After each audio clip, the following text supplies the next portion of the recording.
কোবা কোবা কোবাতি কোবা টিকা বজাইল আরে মাইক দিদিন ହେଲା ଭଲ କାମ କରୁଥିଲା বজাও না ହଉ সে কোনটি ভালো আছে କୋଉଠି ମୃଦଙ୍ଗ କୋବା କୋବାତି କୋବା আরে এটা কোবা কହୁছি না খোবা কହୁছি ନାଇଁ ରେ এ রগড়ি কি বলা କୋବା କୋବାତି କୋବା ବାଦି ବାଦି ପୁଞ୍ଚେ ପୁଞ୍ଚେ ପୁଞ୍ଚେ ଦାଇ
क्षमा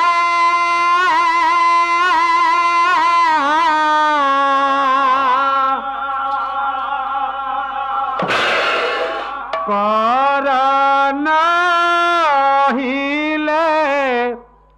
रमा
পিঠা গোলো গোলো গোলো গোলো যেতে খাবু সেতে ভালো পাখের নাই মেডিকাল কোঠে ঠেলল মো বেল তুমি ভারি ভালো আর ডেরি করে ভাই ওম বিশ্ব চিন্তামণি পরমেশ্বর ভগবান শ্রীমান সত্যনারায়ণ মহাপ্রভুঙ্ক প্রীতিয়র্থে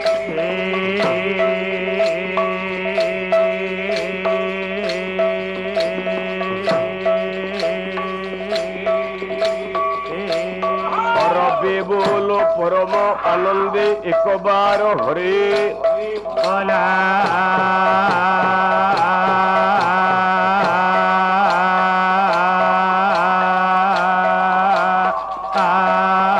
कल्याणमयी जगत बंदिया परमेश्वरी भगवती झंकड़वासिनी माँ सारला देवी वृद्धि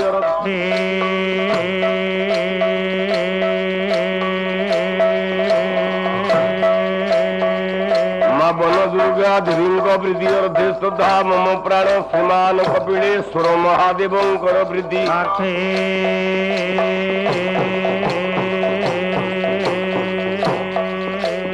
रबे बोलो परम आनंदे एक बार हरे हरे कला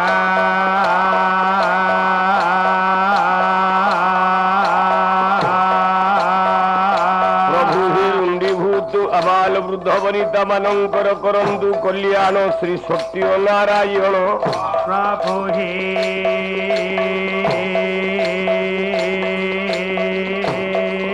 ତଥା ଏ ଅନୁଷ୍ଠାନର କର୍ମକର୍ତ୍ତାଙ୍କର ମଙ୍ଗଳ ବିଧାନମସ୍ତୁ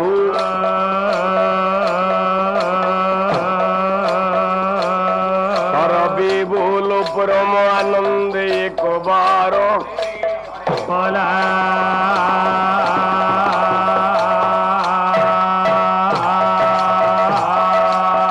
ଓମ ଜ୍ଞାନ ନନ୍ଦମୟ ଦେବ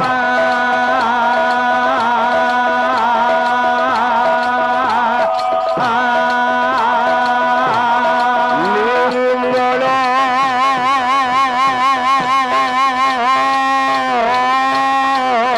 ସ୍ଫଟିକା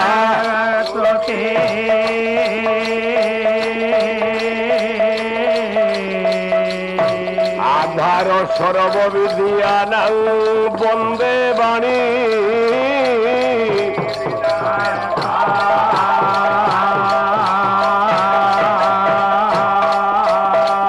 মানুষা কুন্দেন্দু তুষার হার ধবলা শুভ্রা বস্ত্রান্বিতা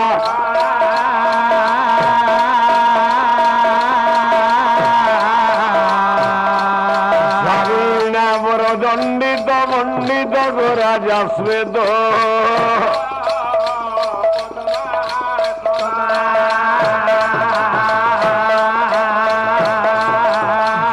ব্রহ্মাচ্যুত শঙ্কর প্রভৃতি ধীর বন্দে সদা বন্দিতা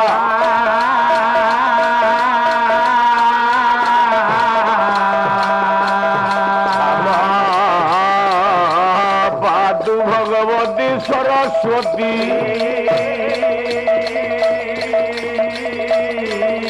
বিশেষ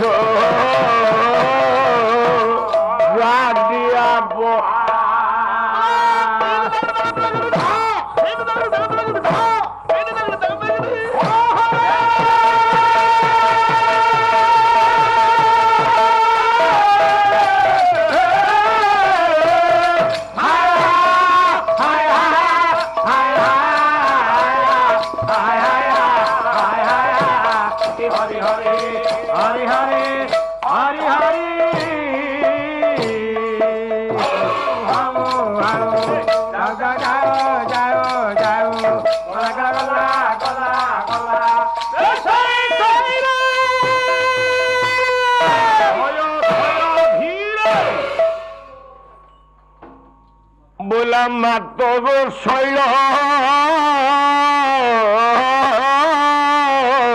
जे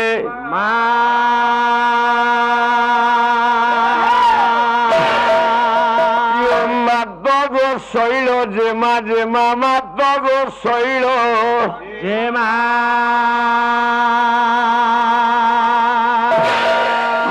सुधांशु भूषण बामा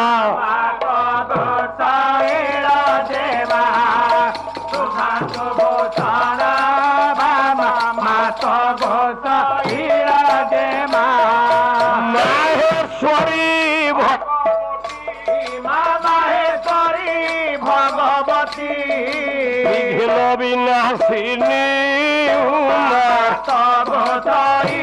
देवा सुधांशु भूषण मात गोसाईर देवा चंड मुंड मा चंड मुंड मा चंड मुंड भांगी असुर गारी मारिलु तू चंड मुंड मा चंड मुंड भांगी असुर गारी मालिका करिछु गले मा मालिका करिछु गले गाली भूत नामा मात गोसाईर शरण आमुरे ईर देमा मामार जोरा गरमा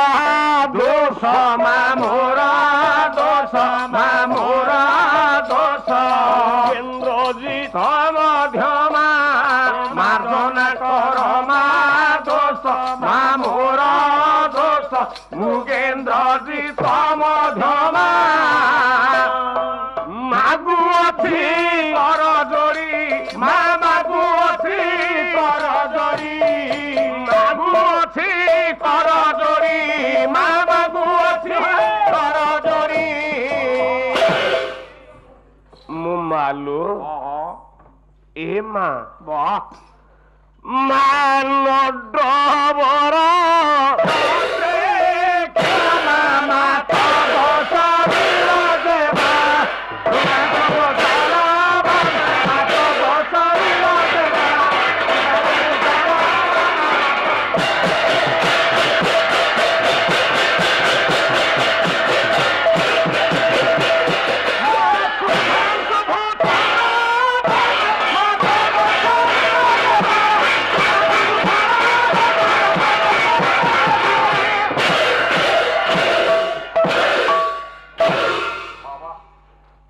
লিখিলে মেঘাঙ্গী বিগতম বরা সব শিবার বা ত্রিনেত্রা ঘোরা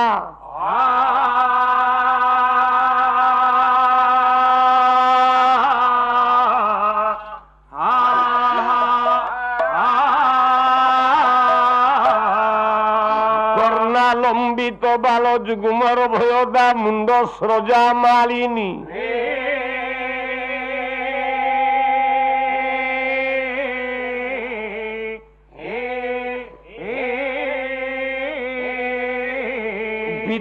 তোর ধন্য হিমর চাষিরা বিরঙ্খন গজ সর্বীয় করে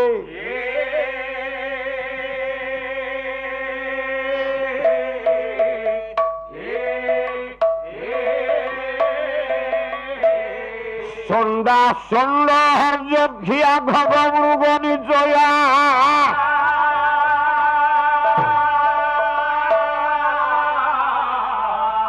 বন্দে সদা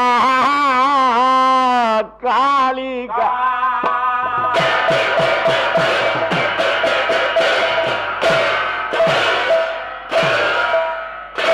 বন্দে সদা কালিকা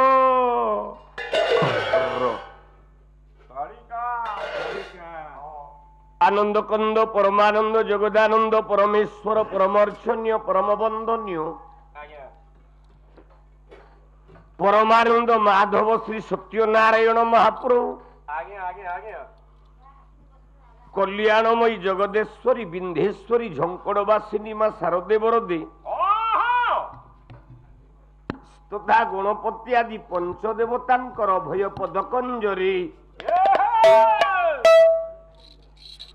চিত্তমনকু অর্পণ কলা পরে স্বয়ংরে সারে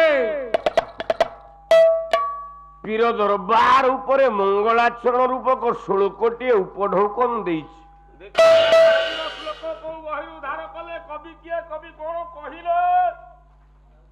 কহিলে বন্দে সদা কালিকাম প্রথমে কবি গোটিয়ে মা কু ডাকিলে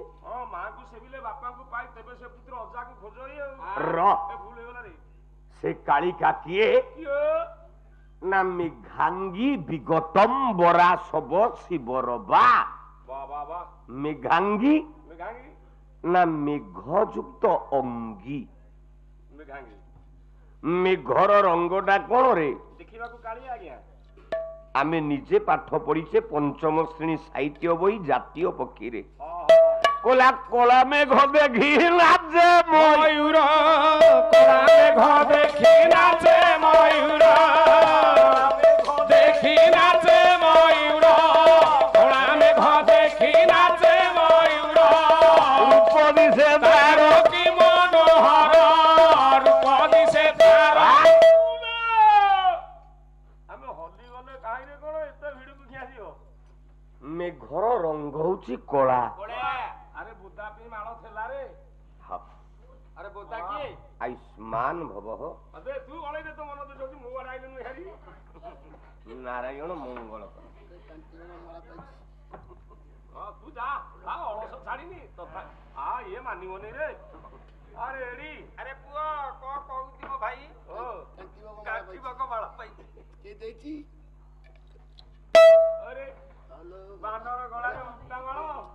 କବି କହିଲେ ମେଘର ହଁ ମୋ ବାପା ଲୋ ଆୟୁଷ୍ମାନ ହ ପ୍ରଭୁ ମଙ୍ଗଳ।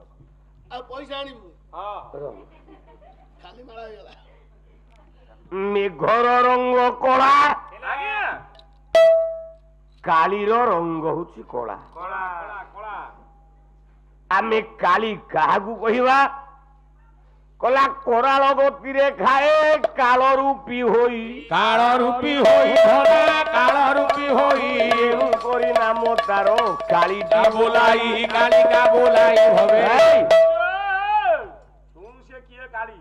ତୋ ସ୍ତ୍ରୀଟି ଗୋରୀ ନା ସାବେନି ନା କାଳି? ନାଇଁ ତୋ ସ୍ତ୍ରୀ ହଉଛି କାଳି। ତମେ କଡିଆ ଗାଣ ତମ ସ୍ତ୍ରୀ କାଳି ହେଇଥିବ ଦିଦି, ମୋ ସ୍ତ୍ରୀ ନୁହଁ। ଏ ଚମଡାଟାକୁ ଦେଖିକି ଭାବୁଛୁ? ଆଉ କୋଉ କଥା? ତୋ ସ୍ତ୍ରୀ ଗୋରୀ ନୁହଁ ଆଉ କାଳି।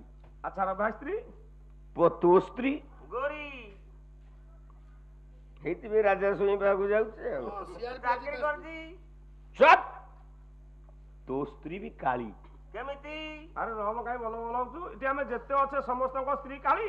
ମୋ ସ୍ତ୍ରୀ ବି କାଳି। ମାରଣ କେମିତି କାଳି? ସ୍ତ୍ରୀ କେମିତି କାଳି? ମନବୋଧ ଚଉତିଶା ଧାଡିଏ କହିଲା କହୁନାହାନ୍ତି। କଲା ଯାହାକୁ ତୁ ବି ଭାଇ ହେଲୁ ସଖା ଦେଇ ହୋ ସଖା ଦେଇ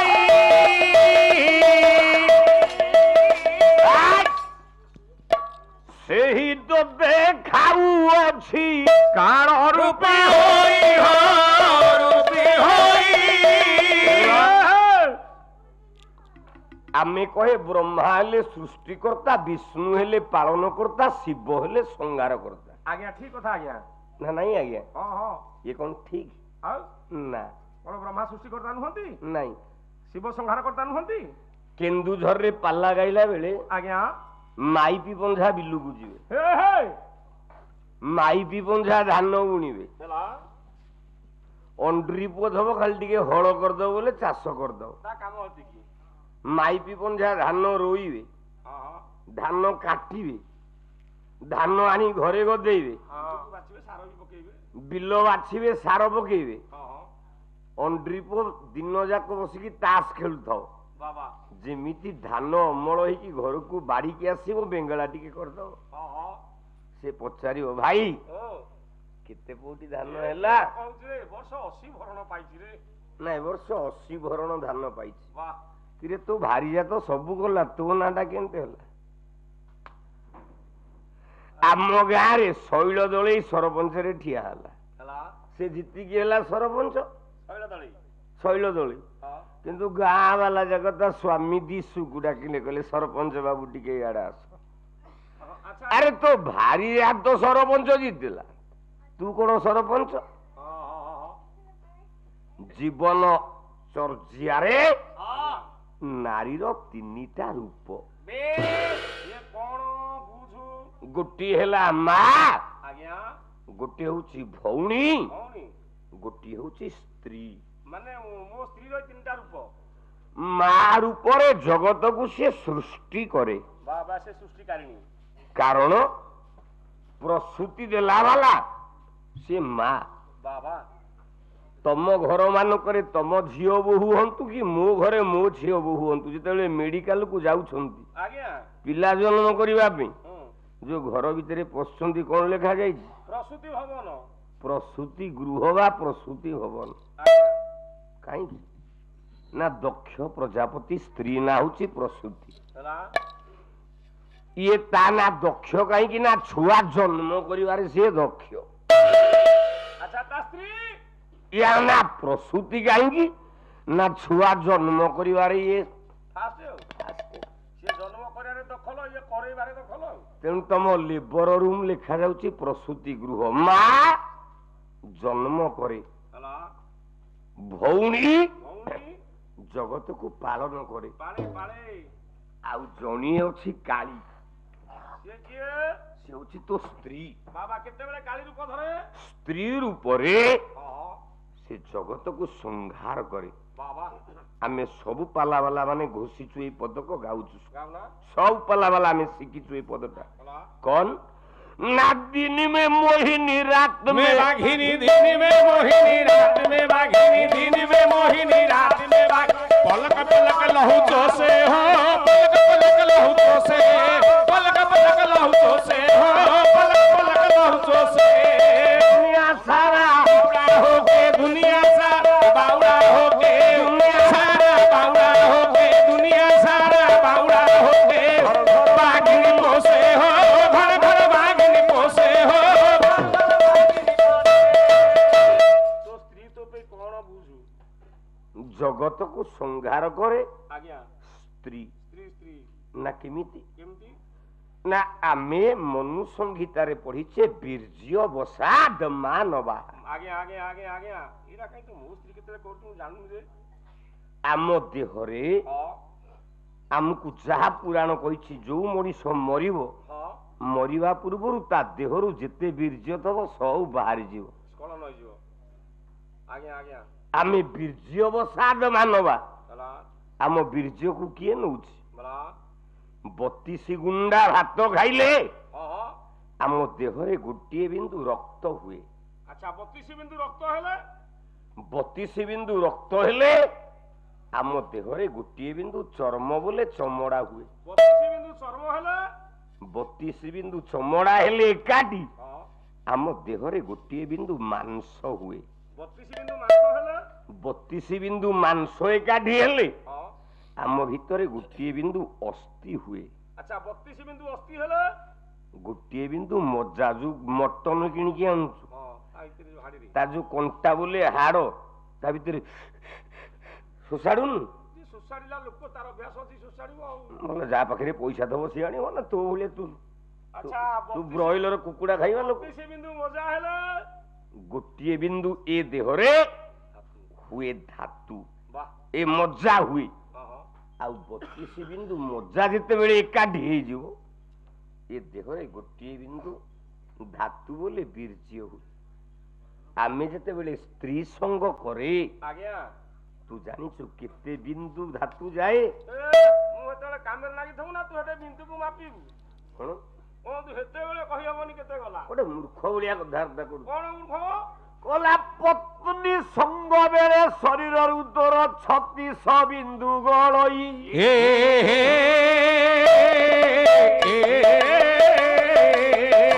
बिंदु जे बिंदु उत्पत्ति को 3 मास डिला गई स्त्री संग बेले आज्ञा तो देहरु 36 बिंदु जाए आज्ञा बीर्ज्य वाह आउ ये 36 बिंदु बीर्ज्य तैयारी होबा हां तो देहरे हां तते 3 मास लागे 3 मासर बिंदु थरे के सफा से जोगु स्त्री बागुणी की खाउची किंतु तू मानुछु कोन आज्ञा चैतन्य कले 12 मास को 12 थर कहि किछि कहि रुके छे 12 मास को 12 थर जदी पारुछ हां थरुटे उणा कर अरे कारण हां भागवत कहिछि कोन कला नारी संग मोहरी तू मते केवल पुत्र जन्मार्थे केवल पुत्र जन्मार्थे केवल पुत्र जन्मार्थे बिंदु को अपचय कर बाबा कोउथि भाई हां हां ना पुत्र जन्म पाई वाह अच्छा केवल पुत्र जन्म अर्थे जगन्नाथ दास कहले हां कहीं कन्या कथा कहलेनी तो वाह नाही तो कहली झियो पिला कोन पे जन्म करबू घरु ढिंकी उठिकी जियो बोली राम रूखटा एई जो लिखिलेनी आ नाई आउ महाभारत सीरियल जो देखुथिबु हां कुंती की ता बापाटा किछि पुत्र हला ता ना पुत्र वाह पुत्र अर्थ केवल पुओ नु बाबा पुत नामक नरकात त्रायतेति पुत्र जे पुत्र नामक नरक उद्धार करे से गोटा को पुत्र हो वाह वाह एइथिपे आमे पिला बेले प्रार्थना रे प्रा गाइले हे आनंदमय गोडी भुवन पालक आदि भुवन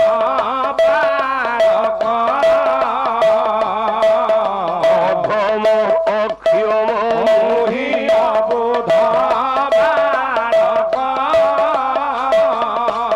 জ্ঞান দাতা ভগবান জ্ঞান দাতা ভগবান মুতে শুভ বুদ্ধি দিয় দিব্য জ্ঞান। কবি কোন কইলি ଏଡ଼େ ଭୟ ପାଲା କିରେ ଆଉ হে আনন্দ ময়কোটি ভুবন পালক অধম অক্ষম মুহি অবোধ। ବୋଧ ବାଳକ আরে ঝিও পিলাମାନେ ତମେ ଯେତେବେଳେ ସ୍କୁଲରେ ପାଠ ପଢୁଥିଲ ତମେ କଣ କହିଛ ଅଧମ ଅକ୍ଷମ ମୁହି ଅବୋଧ ବାଳିକା କହିଛ? ନାଇଁ ବାଳକ ତମେ କଣ ବାଳକ? ନାଇଁ ତ ତାହେଲେ ବାଳକ କେମିତି କହିଲ? ତାହେଲେ ତମେ ବି ପୁଅ ପିଲା ନାଇଁ ବାଳକ ଅର୍ଥ ହଉଛି ପୁତ୍ର, ବାଳକ ଅର୍ଥ ହଉଛି କନ୍ୟା। ହେଲା ହେଲା ହେଲା କେମିତି ନା ଆମେ ସମସ୍ତେ ହେଲେ ଜୀବ। ଆମେ ସମସ୍ତେ ହେଲେ ଯିବ ଆମେ ଜୀବ ଯେତେବେଳେ ଆମେ ସମସ୍ତେ ଗୋଟିଏ ଗୋଟିଏ କନ୍ୟା। ବାଃ ବାଃ ମୁଁ କହୁନି ପ୍ରମାଣଟିଏ ଦଉଛି। କଣ କହିବ ତ୍ରେତୟା ଯୁଗରେ ଭଗବାନ ମର୍ଯ୍ୟାଦା ପୁରୁଷ ରାମ ଆଜ୍ଞା ସୀତାଙ୍କ କଥାରେ ଗୋଡେଇଲେ ଗୋଟେ ହରିଣ ପଛରେ, ମାରିଛ ପଛରେ ନା ଭୁଲ କହୁଛି ଆଜ୍ଞା? ଆଚ୍ଛା ଆକୁ କବି ରୂପ ଦେଲେ କଣ କହିଲେ? କଣ ମାରିଚଟା ଅଣ୍ଡ୍ରି ପୁଅ ନା ଝିଅ ପିଲା?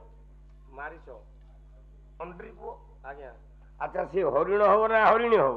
ହରିଣ ହବ ହରିଣ ହବ। ହଁ କିନ୍ତୁ ଆଜ୍ଞା ବିଚିତ୍ର ରାମାୟଣରେ ବିଶ୍ୱନାଥ ଖୁଣ୍ଟିଆ କହିଲେ କଣ କହିଲେ କହିଲେ ହେମ ହରିଣୀ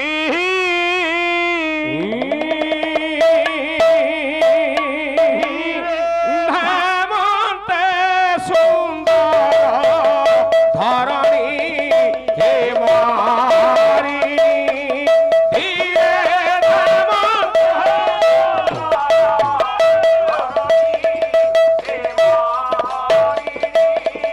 ଧରୁ ଧରୁ କରୁ ମୃଗ ପଅନ୍ତେ ଧରୁ ଧରୁ ମୃଗ ଗୋଡ଼ାଇ ତନ୍ତୀର ଘୁମଣି ହେମହରିଣୀ ଧାଠେ ରହିବୁ ଆଉ ହିଆଡେ ଯିବୁନି କଣ ଲେଖିଲେ କବି? ଧରୁ ଧରୁ କରୁ ମୃଗ ପଳାବନ୍ତି ଆଗ କହିଲେ ହେମ ହରିଣୀ, ହରିଣୀ ତାପରେ କହିଲେ ଧରୁ ଧରୁ କରୁ ମୃଗ ପଳାବନ୍ତି। ବାଃ ବାଃ ହେମ କୁରଙ୍ଗେଇ ନଚ ପୂର୍ବ ବାର୍ତ୍ତା ଦୃଷ୍ଟ୍ୟାଙ୍କରାମ ଚପର୍ଣ୍ଣ ପର୍ଣ୍ଣଶାଳା ତ୍ରୟ ତତ୍ର ସମୀକ୍ଷ ଶୂନ୍ୟ ବୈଦେହୀ ଚରଜ।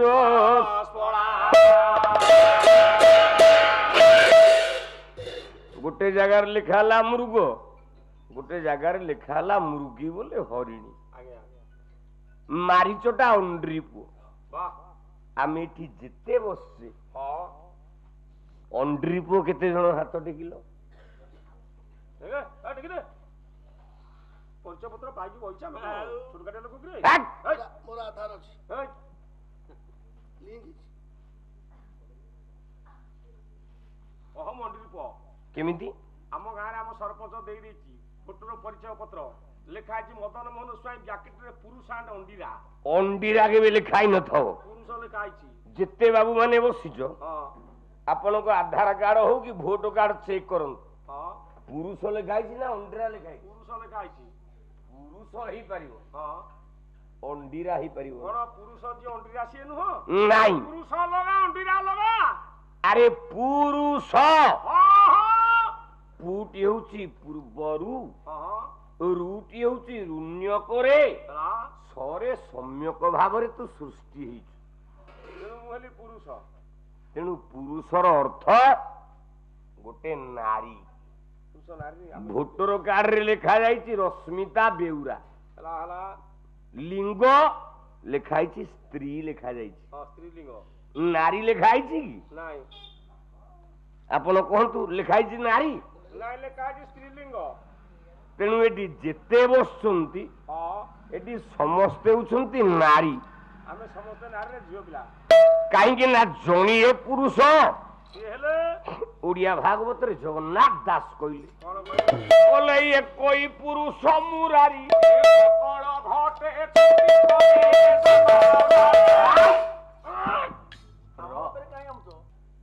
ताहले आमे जीव सदा बेले नारी भाव को नहींचे आमे तो साधारण मनीष आज्ञा निरुषी बाबाजी माने नारी होगा को चाहिए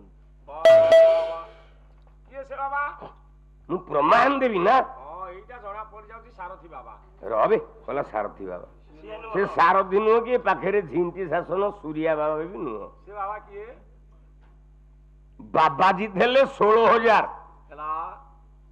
ब्रह्ममय भगवान राम जाउछंती मां सीता को नहीं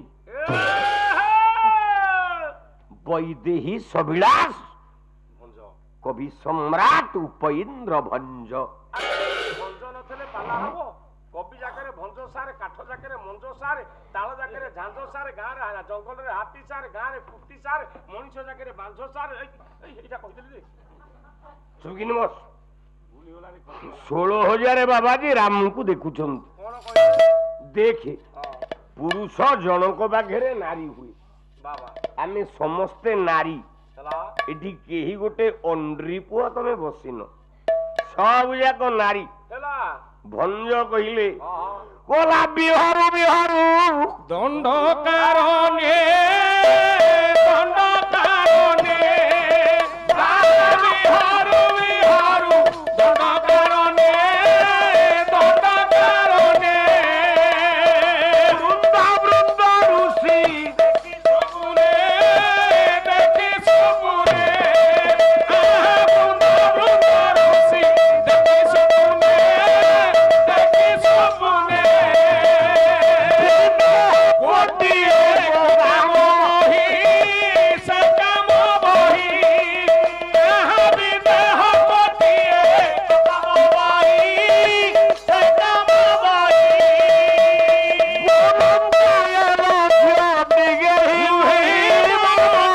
श्याम काहुए थिला बनर श्याम काहुए थिला बनर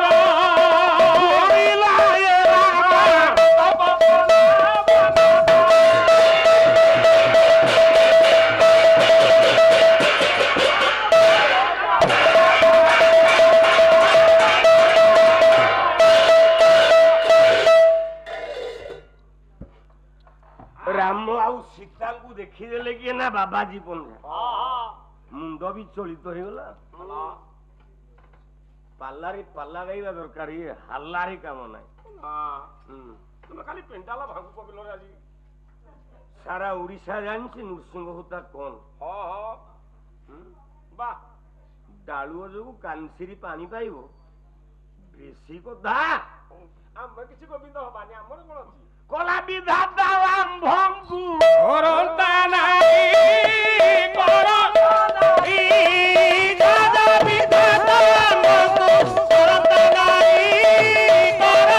नाही ए भगवते कोदंड धारी कहाँ भगवते कोदंड धारी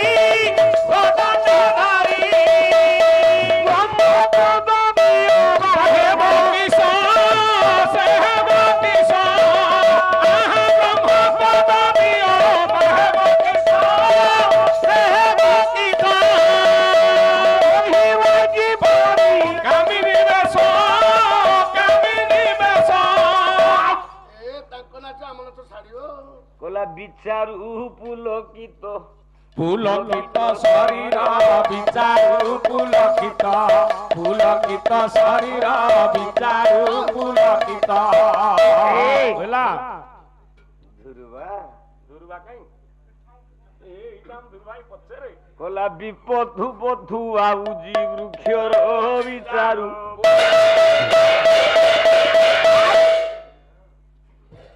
बाबाजी माने निज को नारी करने को चेष्टा कले बाबा कहीं आज्ञा ना ब्रह्म आगे आमे समस्ते नारी हां बा गोटे साधारण उदाहरण दे कि आगु को पळी कोन कोना तू श्रीक्षेत्र पुरी जीव ପୁରୀ ଯାଇଛି ଆଉ जगन्नाथ दर्शन कला बेले तो स्त्री कौन डाकुच ଜୟ ଜଗନ୍ନାଥ ସ୍ୱାମୀ ନୟନ ପଥଗାମୀ ଭବ ତୁମେ अरे तू तो ता स्वामी सी कहीं जगन्नाथ को स्वामी डाकिला तो स्त्री टा कौन गोटे बेसिया ନାଇଁ रे ଗୋଟେ ବାଉଳିଆ ଡାକି ଦେଇଛି ଆଉ अच्छा तू जाऊ श्रीक्षेत्र जगन्नाथ दर्शन करू तू जगन्नाथ कौन डाकुच ଜୟ ଜଗନ୍ନାଥ ସ୍ୱାମୀ ନୟନ ପଥଗାମୀ ଭବ आ तू तो अंड्री पो तू कौन स्वामी डाकुच ତାମାନେ ସେ ମୋର ସ୍ୱାମୀ ମୋ ସ୍ତ୍ରୀର ସ୍ୱାମୀ तो मार स्वामी तो भौणीर स्वामी तो झीर स्वामी तो पुअर स्वामी तोर स्वामी ଖାଲି ମୋରି ଘରେ ନା ତମ ଘରେ मो घरे ନା ମୋ ଦେହ ତାତି ଯାଇଥିଲା ମୁଁ କହିଲି ମୋର କୁଟିଆ କିରେ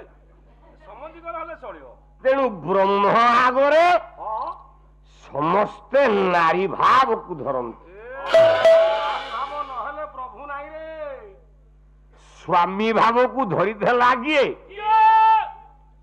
तृतीय पांडव अर्जुन ଏ ଗାଣ୍ଡିବଧାରୀ ଅର୍ଜୁନ ରେ ଦୁଜଟି स्त्री के स्वामी निंदा सही पारिबनी ନଈ ନଈ ନଈବ ता स्वामी टा गुटे कुष्टिया ही था गुटे लेपर्सी वाला ही था ସେ ତା ସ୍ୱାମୀ ବାह स्त्री के स्वामी कथा सही पारिबनी निंदा सही पारिबनी ବାह ବାह ବାह ବାह पुराण भितर अर्जुन ହଁ कृष्ण निंदा सही पारेनी ବାବା सदा बेले ହଁ ହଁ कृष्ण को मुंडिया मारी की डाके अर्जुन ବାह ବାह ବାह ବାह ଯାହାକୁ ଅଭିରାମ ପରମଙ୍ଗ ସୁଧାରିଏ କହିଲେ କଣ କହିଲେ ଯାହା ମୁଁ କରୟନ୍ତ ବାହ୍ୟରେ ରହି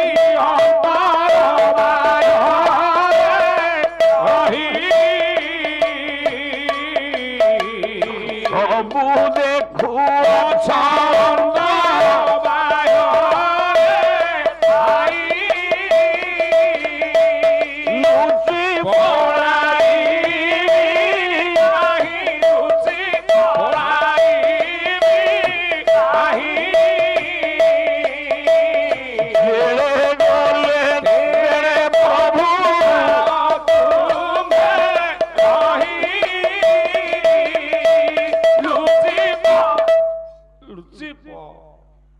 अर्जुन केवे कृष्ण निंदा सही पारेनी बाबा सदाबेले कृष्ण को डाके प्रभु बाबा पालिया माने पछके गायक पछरे निंदा करंतु किंतु पेंडाल को ड्रेस पिंध के आसिले मुंडियाटे मारी के आसीबे नाही आउ पछरे ता मा ढु आरंभ करी की गाली करंतु गाड़ी कोन कोई साला पैसा वाला आइना 10,000 8,000 देला साला हिसाब देला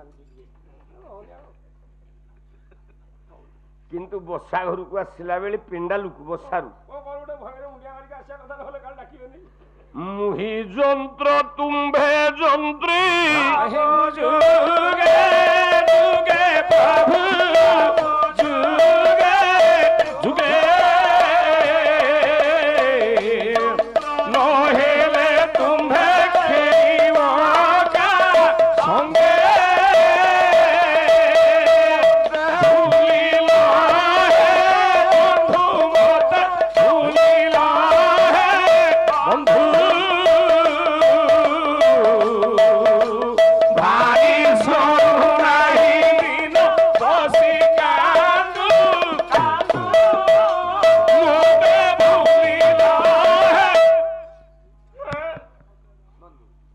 अर्जुन अरे मूर्ख मने न पइले छाड़ी दबु सेटा होची मते भूली लहे बंधु कहला मते भूली लहे बिंदु बिंदु ना से बिंदु कहिছে ना तू कहू अर्जुन डाकु जाय मुहि तो आकाश तुम्हे बोला पवन तुम्हे बोला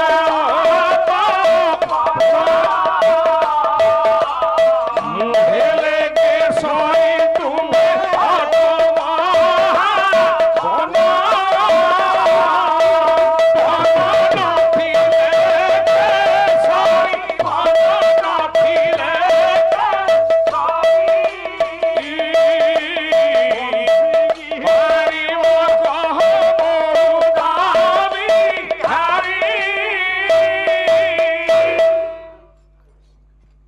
अर्जुन केवे कृष्ण निंदा सही पारेनी नाही नाही बेले बेले जिते बड़ मनीष हूँ आज्ञा कलंक कलंक नाଇଁ ମୋ ଭଳିଆ ଲୋକଟେ କଳଙ୍କ ଅଛି ଆଉ ତାକୁ ଆପଣ କାଟି ପାରିବେନି ନା କେମିତି ନା ବିଷ୍ଣୁ ଭଳିଆ ମହାବୁ ତା ଛାତିରେ ବାଜିଛି ଗୋଟେ ବ୍ରାହ୍ମଣ ବୋଲି ଶିବ ଭଳିଆ ମହାବୁ ଗୋଟେ ଷଣ୍ଢ ଚଢା ଆଜ୍ଞା ଆଜ୍ଞା ଆଜ୍ଞା ଷଣ୍ଢ ଉପରେ ଯାଏ ମାକୁ ହରଣ କରି ବା ସେ ମାନିଆ ବ୍ରହ୍ମା ଭଳିଆ ମହାବୁ ସିଏ କଣ କରିଛି ଦେଖ କେଡେ କେଡେ ଠାକୁର କେମିତି କଳଙ୍କ ଲାଗିଛି ବ୍ରହ୍ମା ଭଳିଆ ମହାବୁ ସେ ଆଉ କିଛି ପାଇଲାନି ନିଜ ଝିଅକୁ ବଳାତ୍କାର ବୋଲି ରେପ୍ କରିଛି ସେ ସୁନ୍ଦରମା ସଭାରେ ମୁଁ କହୁନି ଆପଣ ଯଦି ପଚାରିବେ ମୁଁ ପ୍ରମାଣ ଗୋଟି ଗୋଟି କରିକି ଦେଇଦେବି କବି ସମ୍ରାଟ ଉପେନ୍ଦ୍ର ଭଞ୍ଜ ବହି ହେଲା ସୁଭଦ୍ରା ପରିଣୟ ବୋଲା ସୁର ସଭାରେ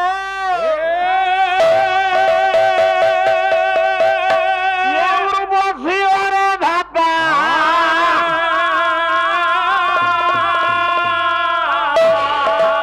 ବହି ବଞ୍ଜ ସାରା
ପାରୁନି କୃଷ୍ଣଙ୍କର ନିନ୍ଦା କାହିଁକି ଆଉ ଗୋଟେ ପଦ ଗାଉଛି ଗାୟକ କେଶରୀ ଉଦୟନାଥ ରଥ ଶର୍ମା ଏଇ ଅବିଭକ୍ତ ଖୋର୍ଦ୍ଧା ଜିଲ୍ଲା ଆଜି ନୟାଗଡ଼ ହେଇଯାଇଛି ଏଇ ଅବିଭକ୍ତ ଖୋର୍ଦ୍ଧା ଜିଲ୍ଲାର ପୁଅ ଗାୟକ କେଶରୀ ଉଦୟନାଥ ରଥ ଶର୍ମା ଆଉ ଧାଡିଏ କହିବି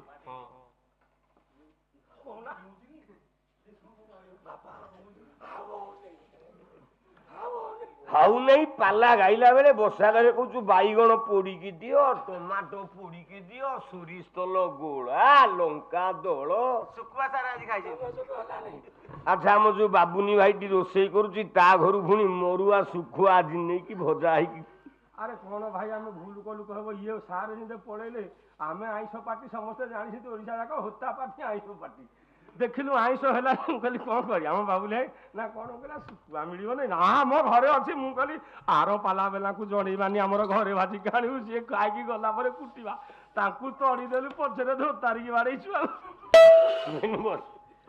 ନିର୍ଲଜ ଆଉ କାଲି ଖାଇବନି କାଲି ତମର ସାଧା ଉତ୍ତର ଦେଲେ ଗାୟକ କେଶରୀ ଉଦୟନାଥ ରଥ ଶର୍ମା କହିଲେ ପାଣ୍ଡବଙ୍କରି ଦିଅ ଧନ ଏ ଅଚ୍ୟୁତ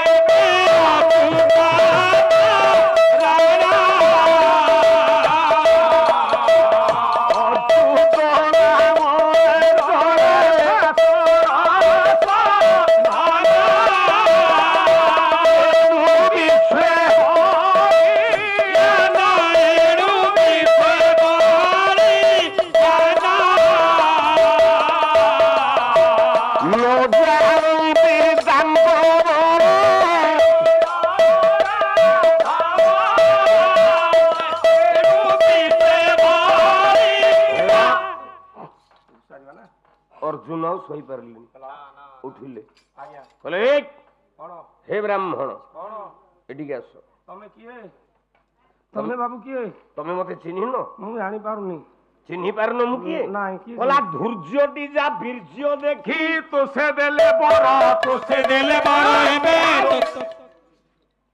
যে প্রাণ বান্ধব যদু পতিকে সবর পতিকে সবর হবে পতিকে সবর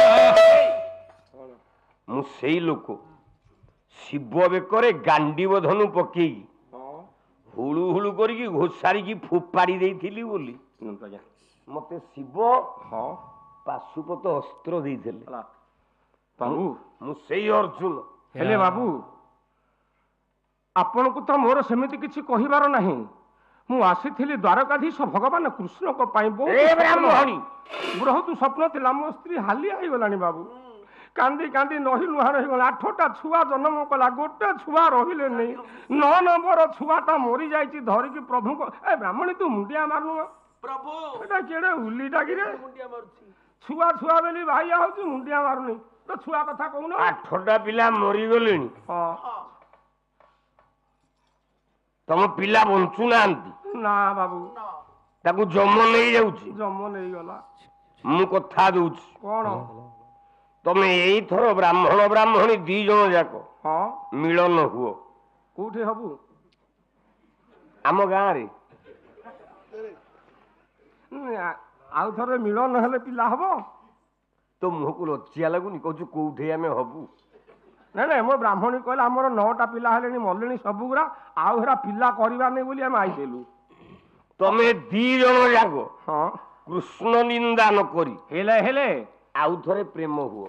ବାବା ବାବା ବାବା ଯୋଉ ପିଲାଟା ଜନ୍ମ ହବ ହଁ ସେ ପିଲା ମରିବନି। ମୁଁ କଥା ଦଉଛି।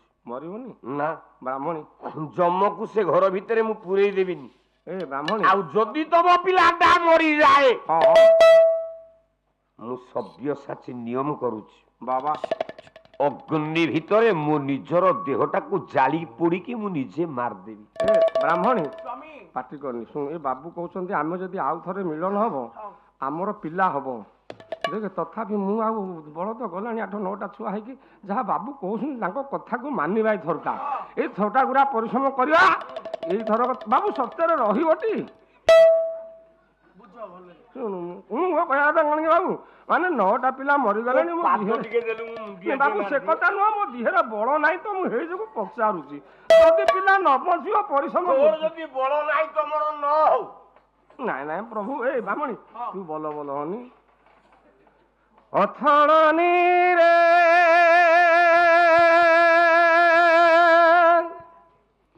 ନିରେ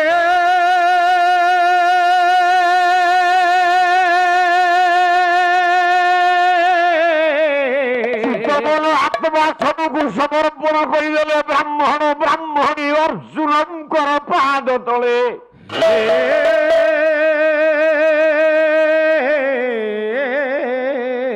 ଜୀବନର ସର୍ବସ୍ୱରେ ସନ୍ତାନ ଜନ୍ମ କରି ସନ୍ତାନ ବଞ୍ଚେଇବା ପାଇଁ ସଂସାର ରୂପକ ନଦୀରେ ହେ ଅର୍ଜୁନ ତମକୁ ଆମେ ନାଉରୀ ବୋଲି ଭାବିଲୁ। ତୁ ଏକା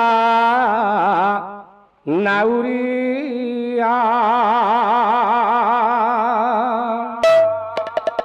ତୁ ବିନା କାଛିରେ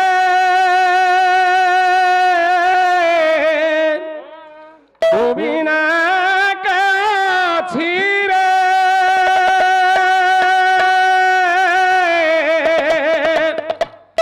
ତରି ଲଗାଇବ କୁଳେ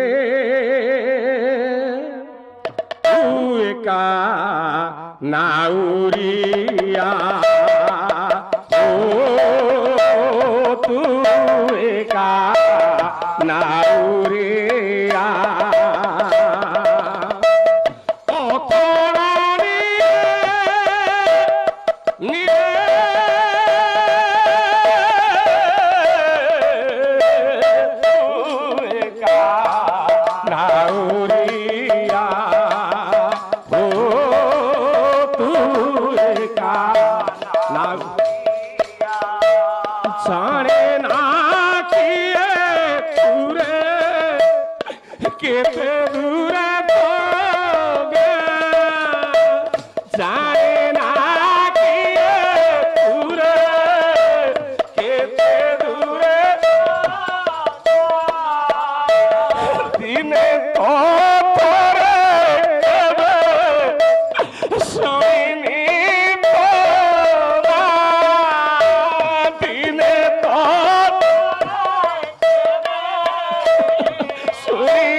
नाउरिया हो तू एका नाउरी हो तू एका नाउरिया জগন্নাথ ব্রহ্মাণ্ড নায়ক तू एका नाउरिया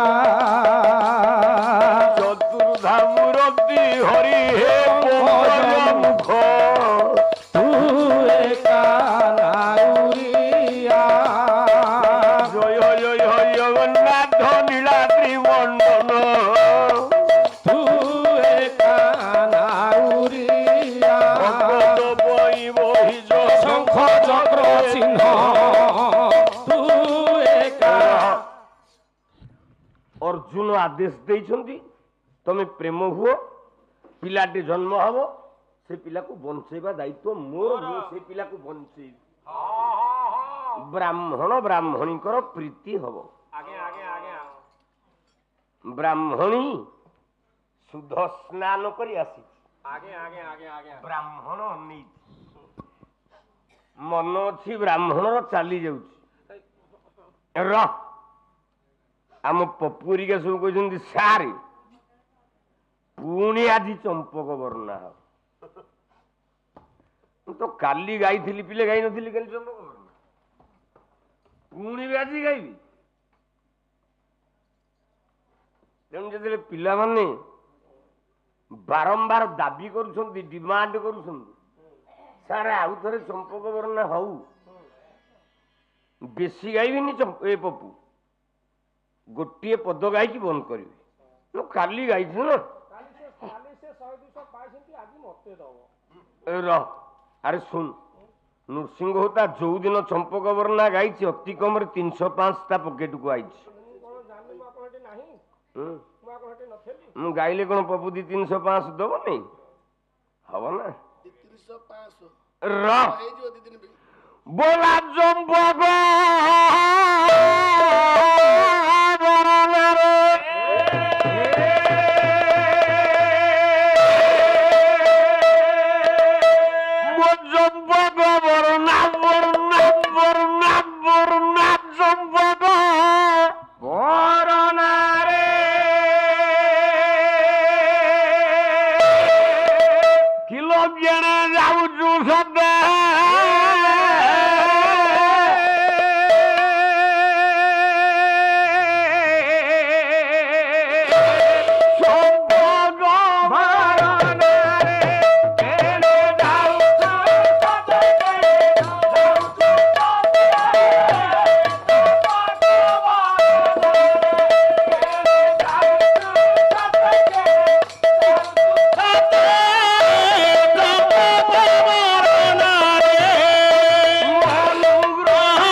ओडिशार जितने जुब गाय पानी गाई सार जितने ये सब कहउछन गाई लागे कला अछि ये गीत ओडिशार हाईलाइट हेला ए डिमांड हो ना किंतु दीटा गाय कोन करो दीटा गीत हाईलाइट ସେ ମରିଗଲାଣି ମୋର ଯାହା ତମ ବନ୍ଧୁ ଗାୟକ ରତ୍ନ ପ୍ରଭାତ ସାହୁ। ସେ ଯୋଉଦିନ ମଞ୍ଚ ଉପରେ ଗାଇବ ଆସ ଆସ ପ୍ରିୟତମା ପିରତିରେ ବସା ଗିଳିବା ଧନୁ ଧରିବ କିଏ ଆଜ୍ଞା? ଓଡ଼ିଶାକୁ ହଲେଇ ଦେଲା ପ୍ରଭାତ ସାହୁ। ଦୁଇରେ ଏ ନୃସିଂହ ତାର ଚମ୍ପକ ବରନା ଫିଲ୍ମ ହିରୋଇନ ପିଙ୍କି ଠୁ ଆରମ୍ଭ କରିକି ଭିକାରୀ କମେଡି ଠୁ ଆରମ୍ଭ କରିକି କାହ୍ନା ଫିରୁସୁ ଭିଲିଆନ ଭଳିଆଲୁ ଏ ନୃସିଂହ ତାର ଚମ୍ପକ ବରନା ଗାଉଛନ୍ତି ମୋ ଭାର୍ଯ୍ୟା ପରା ଗାଉଛି ରେ।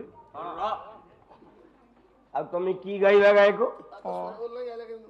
ଗୋଟାଏ ଗୀତ ଦେଖିବା ଓଡ଼ିଶାରେ ହାଇଲାଇଟ କୋଉ ଦିନ କରିବ ମୁଁ ଟିକେ ଦେଖିବି। ଆମେ ଦେଖିବୁ ନୃସିଂହ ତାର ଚମ୍ପକ ବରନା 3.5 ମିଲିୟନ୍ସ ଭିଉ। ରାମ ବାହାରି କରନ୍ତୁ କ୍ୟାମେରା ମୋବାଇଲ କାଢନ୍ତୁ ୟୁଟ୍ୟୁବ ଦେଖନ୍ତୁ 3.5 ମିଲିୟନ୍ସ ଭିଉ। ପ୍ରଭାତ ସାହୁର ଆସ ଆସ ପ୍ରିୟତମା 1.12 ମିଲିୟନ୍ସ କିନ୍ତୁ ନୃସିଂହ ତାର 3.5 ମିଲିୟନ୍ସ। ତମେ କଣ ଗାଇବା ଗାୟକ? ଆଉ କାହାଗରେ ହାରକିନ ଦେଖେଇବ? ଆଉ ଗୋଟେ ପଦ ଗାଆନ୍ତୁ ଆଜ୍ଞା। ଭଗବାନ ଚାରିଟା ଜିନିଷ ଦେଲେ ଗାୟକ ହବ। ଘରର ଚାରିଟା କାନ୍ଥ ଏକ ହେଲେ ଯାଇକି ମଜବୁତ ହେଲେ ଗାଇକି ହବ ଆଜ୍ଞା। ଚାରିଟା କାନ୍ଥ ଏକ ନହେଲେ ତମେ ଗାୟକ ହେଇପାରିବ ନା। ଗାଇବା ପାଇଁ ଟିକେ କଣ୍ଠ ବୋଲେ ପ୍ରସିଦ୍ଧ ହବ। କହିବା ଭଳିଆ ବାଚ୍ଚା ଥବ। ତିନିରେ ଜ୍ଞାନ ଧବ। ଚାରିରେ ରୂପ ସନ୍ଦର୍ଶନ ରୂପ ସୌନ୍ଦର୍ଯ୍ୟ ଥବ। ନହେଲେ ପାଲା ବାଲା ହେଇପାରିବ। ତମ ପାଖରେ ତ କୋଉ ଗୋଟେ ଜିନିଷ ନାହିଁ ମୁଁ ଦେଖୁଛି। ଗୋଟାଏ ଜିନିଷ କହିପାରିବ କଣ ତମଟେ ଅଛି? ତମେ କଣ ବନମାଳୀ ପତିଠୁ ବେଶୀ ଭଲ ଗାଇଦବ? ଆୟୁଷ୍ମାନ ହବ ସର୍ବାରିଷ୍ଟ। ପଦେ ଗାଇଲ 100 ଆଇଲା ଆଉ 2-3 ପଦ ଗାଉ 2-300 ଆସିବ। ମୁଁ ରାଣେ ଆଉ ଯିଏ କହିଛି ସେ ଦବନି ନହେଲେ ରାତିରେ ସେଟାକୁ ସେ ଶୋଇପାରିବ? ମୁଁ ତ ଶୁଆଇ ଦେବିନି। କଲା ଉରଜ କଳ ସ୍ୱରୂପ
ପଇସା ଦବ ବୋଲି ଆମ ପପୁଟା ଟିକେ ପଳେଇଲା କି?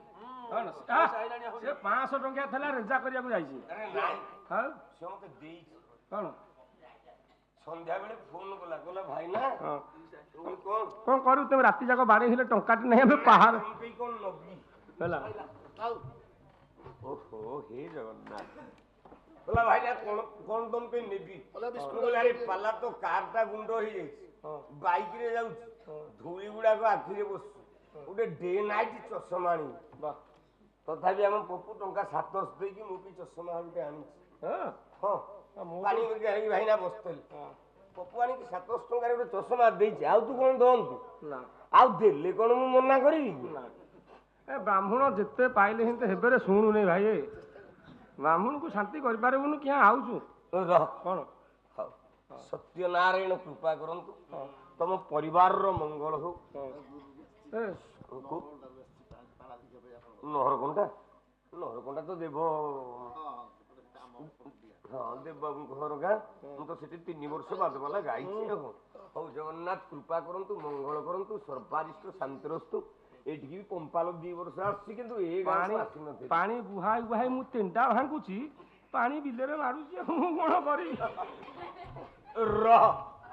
ଶୁଣ ଅନ୍ତର ଆତ୍ମାରେ ବ୍ରାହ୍ମଣ ବ୍ରାହ୍ମଣୀ ଦି ଜଣ ଯାକ ପ୍ରେମ ହେଇଗଲେ। କଲା ଧିଅ ସମଗ୍ରେ ସଗୁଣେ ରୁଦାରଧି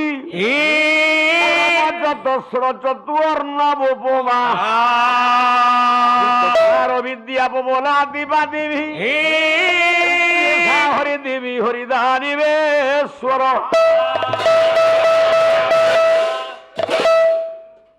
ବ୍ରାହ୍ମଣୀ ଗର୍ଭ ହେଲା। ହଁ ମୁଁ ପାଣିଗ୍ରାହୀ ଭାଇନେ ବି 100 ଟଙ୍କା ଦେଇଛନ୍ତି। ଜଗନ୍ନାଥ କୃପା କରନ୍ତୁ, ସେ ତ ବଡ ଭାଇ ନା ମୋ ଜାତି ଭାଇ, ମୁଁ କଣ ଆଶୀର୍ବାଦ କରିପାରିବି? ନାରାୟଣ ତାଙ୍କର କୃପା କରନ୍ତୁ, ପରିବାରର ମଙ୍ଗଳ ହଉ। ମୁଁ କଳିଯୁଗ ମାମୁଁଟା କହିଦେବି, ମୁଁ କିଛି ଅସୁବିଧା ନାହିଁ। ମୁଁ କହିଛି ଯୋଉ କୂଅରୁ ଯେତେ ପାଣି ବୋହିକି ଯିବ ସେ କୂଅ ପାଣିଟା ସେତେ ନିର୍ମଳ। ରହ ବ୍ରାହ୍ମଣୀ ଗର୍ଭ ହେଲା। ଗର୍ଭବତୀ କଣ କହୁ ଦେଖିଆ? ଆରେ ମହମବତୀ ଅଛି, ଅଗରବତୀ ଅଛି, ବତୀ କମ୍ପାନୀ ପ୍ରବଳ। ଗର୍ଭବତୀ କୋଉ କମ୍ପାନୀ କହିବୁ? ମୁଁ କହିପାରିବିନି। ଭଲ ଭଲ କୁହନ୍ତୁ ଆପଣ। ଇଏ ଜାଣିନି। ତୁ ଜାଣିଛୁ କଣ? ମହମ ଏକାଠି ହେଲେ ଗୋଟେ ବତୀ ତିଆରି ହବ, ମହମବତୀ। ହଁ ହଁ ହଁ ହଁ। ଅଙ୍ଗାର ଏକାଠି ହେଇକି ଗୋଟେ ଧୂପକାଠି ଭଳିଆ ତିଆରି ହେଲେ ସେ ହବ ଅଗରବତୀ। ଅଗରବତୀ। ଜଣେ ଗର୍ଭବତୀ କେମିତି ଜାଣିବୁ କହ? ହଁ ମୁଁ ଗର୍ଭବତୀ ହେଇଛି ମୁଁ ଜାଣିନି। ମାନେ ମୁଁ ଗର୍ଭବତୀ ହେଇଛି ମୁଁ ଜାଣିନି। ଗୋଡ ଦେଖିଲୁ ପୁରୁଷ ପୁଅଟା ଗର୍ଭବତୀ ହେଲୁ କେମିତି? ଆଉ ମୁଁ ଗର୍ଭ ହେଇଛି ମୁଁ ଜାଣିନି। ତ ବୁପା ଗାଳି ତୁ ଗର୍ଭ ହେଇଥିଲୁ ମୂର୍ଖଟା। କଣ କଣ?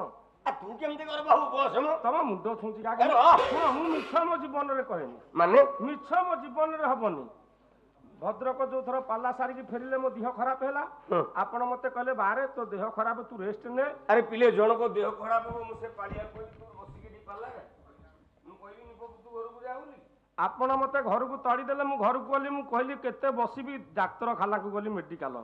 ଡାକ୍ତର କହିଲେ, ସାହୁ ବାବୁ କହିଲେ, ପୁଅରେ ତୋ ଦେହ ଖରାପ ହେଇଛି, ତୁ ଯା, ତୁ ତ ରାତି ଅନିଦ୍ରା ପ୍ରବଳ ହଉଛୁ, କାଲି ସକାଳେ ଟିକେ ପରିସ୍ରା ଧରିକି ଆସିବୁ।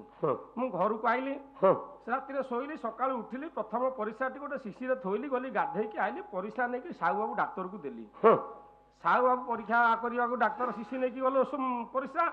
କିଛି ସମୟ ପରେ ରିପୋର୍ଟ ଧରିକି ବାହାରିଲେ ମେଡିକାଲ ଭିତରୁ। ମୁଁ କହିଲି, ସାର୍ ନମସ୍କାର, କଣ କେମିତି ହେଲା? ସିଏ ମୁଁ ତାଙ୍କୁ ପଚାରୁଛି ମୋ ରିପୋର୍ଟ କଣ ବାହାରିଛି, ସିଏ ମୋ ପାଦଠୁ ମୁଣ୍ଡ ଯାଏ ଅନଉଛନ୍ତି। କାହିଁକି ତୋ ଦେହରେ କଣ ଭାରତ ମାନଚିତ୍ର ହୋଇଛି? ମୁଁ ବି ସେଇ କଥା ଭାବିଲି। ମୁଁ କହିଲି ଇଏ କଣ ମତେ ଏମିତି ଅନଉଛି? ମୁଁ କହିଲି ସାର୍ କଣ ହେଇଛି କହୁନା। ଆରେ ସ୍ୱାଇଁ ତୋ ପରିସ୍ରା ରିପୋର୍ଟ ଯାହା କହୁଛି ମୁଁ ତ ଦିହ କନୁଛି। ମୁଁ କହିଲି ସାର୍ ମୋ ପରିସ୍ରା ରିପୋର୍ଟ କଣ କହିଲା ନା, ତୋ ପରିସ୍ରା ରିପୋର୍ଟ କହୁଛି ତୁ ଗର୍ଭ ଅଛୁ।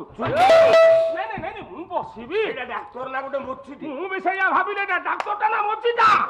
ମୁଁ କହିଲି ଅରେ ଡାକ୍ତର କଣ ମୋ ପରିସ୍ରା ରିପୋର୍ଟ କହୁଛି ମୁଁ ଗର୍ଭ ଅଛି? ହଉ ହେଲା, ମୁଁ ଯଦି ଗର୍ଭ ଅଛି ମତେ ଗର୍ଭ କିଏ କଲା?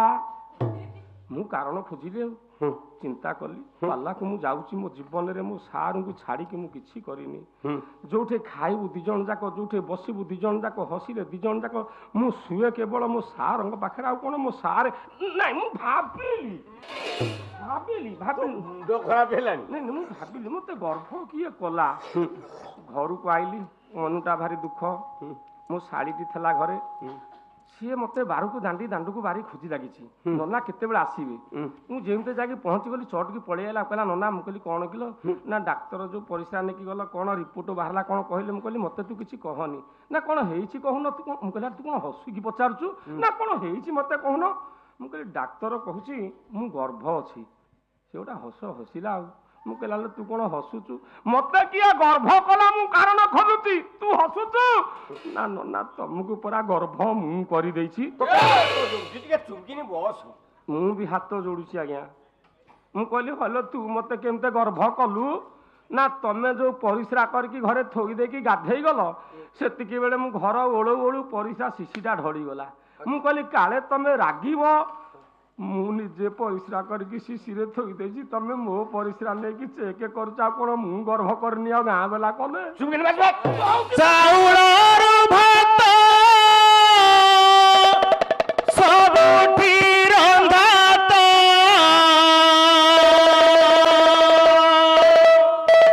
ଏ ଟିମ୍ ହଉଛି କଣ୍ଠଶିଳ୍ପୀ ଟିମ୍, ହୋତାର ଛୋଟିଆ ଟିମ୍ ନୁହଁ ଆଜ୍ଞା। ଯାହା ସେ ହାତ ମାରିବ ଭଜନ, ଭାତରୁ ଚାଉଳ ଯେଉଁଠି ହୁଏ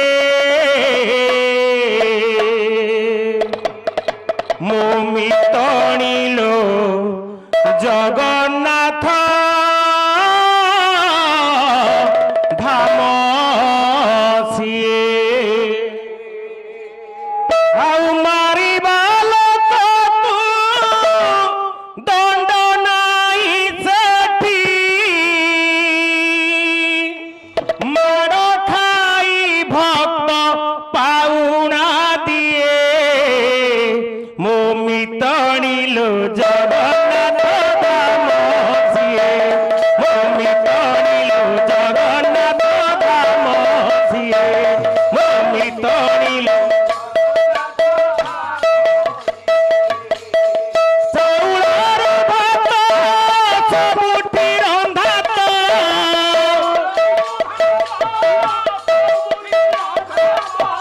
ଭାତରୁ ଚାଉଳ ଦେଉଠି ହୁଏ ମୋ ମିତଣିଲୋ ଜଗନ୍ନାଥ ଧାମ ସିଏ ମୋ ମିତଣିଲୋ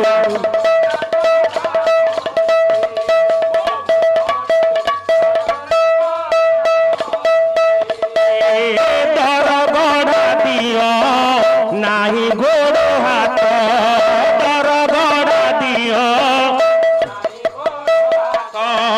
ପୂର୍ଣ୍ଣ ବ୍ରହ୍ମ ବୋଲି ଜାଣନ୍ତି ଜଗତ ପୂର୍ଣ୍ଣ ବ୍ରହ୍ମ ବଡ଼ ଭାଇ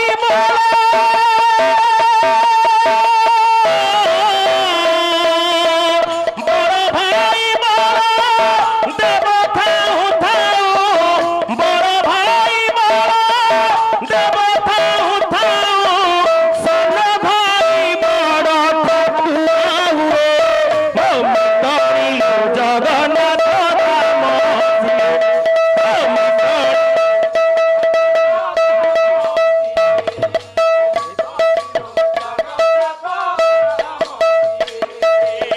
ମହଣ ମହଣ ସୁନାରୁ ପଠାଇ ମହଣ ମହଣ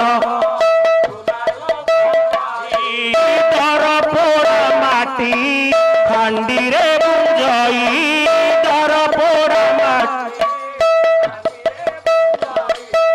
କାନ ନାହିଁ ଗୀତ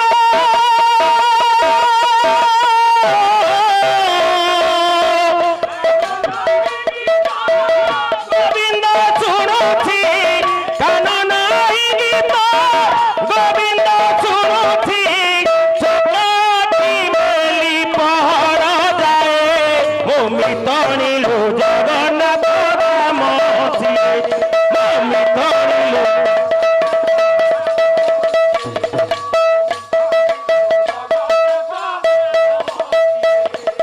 ହେ ଚାଉଳର ଭାତ ସବୁଠି ରନ୍ଧା ତ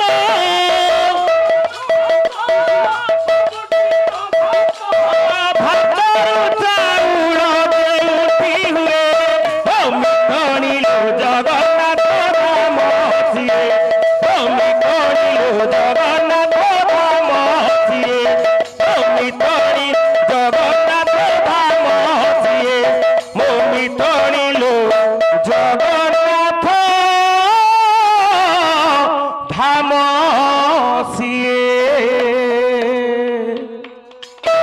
ବ୍ରାହ୍ମଣ ବ୍ରାହ୍ମଣୀ ଆଜ୍ଞା ହେଲେ ଏକାକାର ମୋ ମିତଣିଲୋ ଜଗନ୍ନାଥ ଧାମ ସିଏ ଗର୍ଭସ୍ଥ ଜନ୍ମ ହେଲା ଏକଇ କୁମାର ମୋ ମିତଣିଲୋ ଜଗନ୍ନାଥ ଧାମ ସିଏ କାନ୍ଦିବ ଧନୁ ଧରି ପଳା ଯୋଗୀ ଶ୍ରୀ ଅର୍ଜୁନ ମିତଣିଲୋ ଜଗନ୍ନାଥ ଧାମ ସିଏ ସରବାଡ଼ କରିଦେଲା ଗର୍ଭସ୍ଥ ଶିଶୁର ପ୍ରଯତ୍ନର ସ୍ଥାନ ମୋ ମିତଣିଲୋ ଜଗନ୍ନାଥ ଅର୍ଜୁନ ଜଗିଛି ବ୍ରାହ୍ମଣୀ ଗର୍ଭ କଷ୍ଟ ପାଉଛି ପିଲାଟେ ଜନ୍ମ ହବ 8ଟା ପିଲା ମରିଯାଇଛନ୍ତି ରହ ମୋ ନଅଟା ହଉଛି କାରଣ 9ଟା କଣ୍ଟୁନି 8ଟା ମରିଛନ୍ତି ଇଏ 9 ନମ୍ବର ପିଲା ଜନ୍ମ ହବ ତୃତୀୟ ପାଣ୍ଡବ ଅର୍ଜୁନ ସର ମାରିକି ସେ ଘର ଯାକ ସର ଛାଇଦେଲା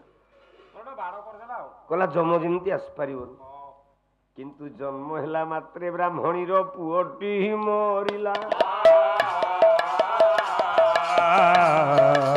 ପ୍ରିୟ ପାଣ୍ଡବ ଅର୍ଜୁନ ଯେ ରଖି ନ ପାରିଲା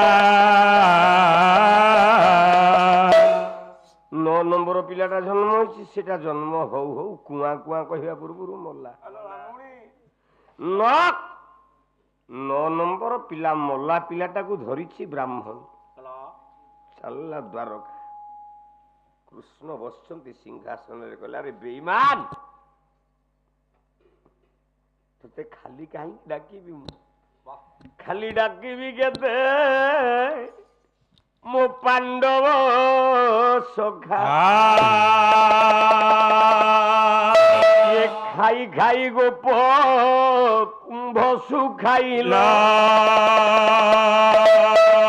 ତମେ ପର ଘର ପୋଷା, ତମେ ପର ଘର ପୋଷା। ଇଏ ଲୋକ କିଏ କିଏ ପର ଘର ପୋଷା? ତାକୁ ଆତା ଏତେବେଳେ କିଏ ପର ଘର ପୋଷା? କୃଷ୍ଣ ଓ ବ୍ରାହ୍ମଣ କହୁଛି। ଭାଇ ବୁଝିପାରୁନି। କହିଲା ତମେ ପର ଘର ପୋଷା। ତମେ କହିଲା ଇଏ ଲୋବଣୀ ଚଖା ପାଣ୍ଡବ ସଖା।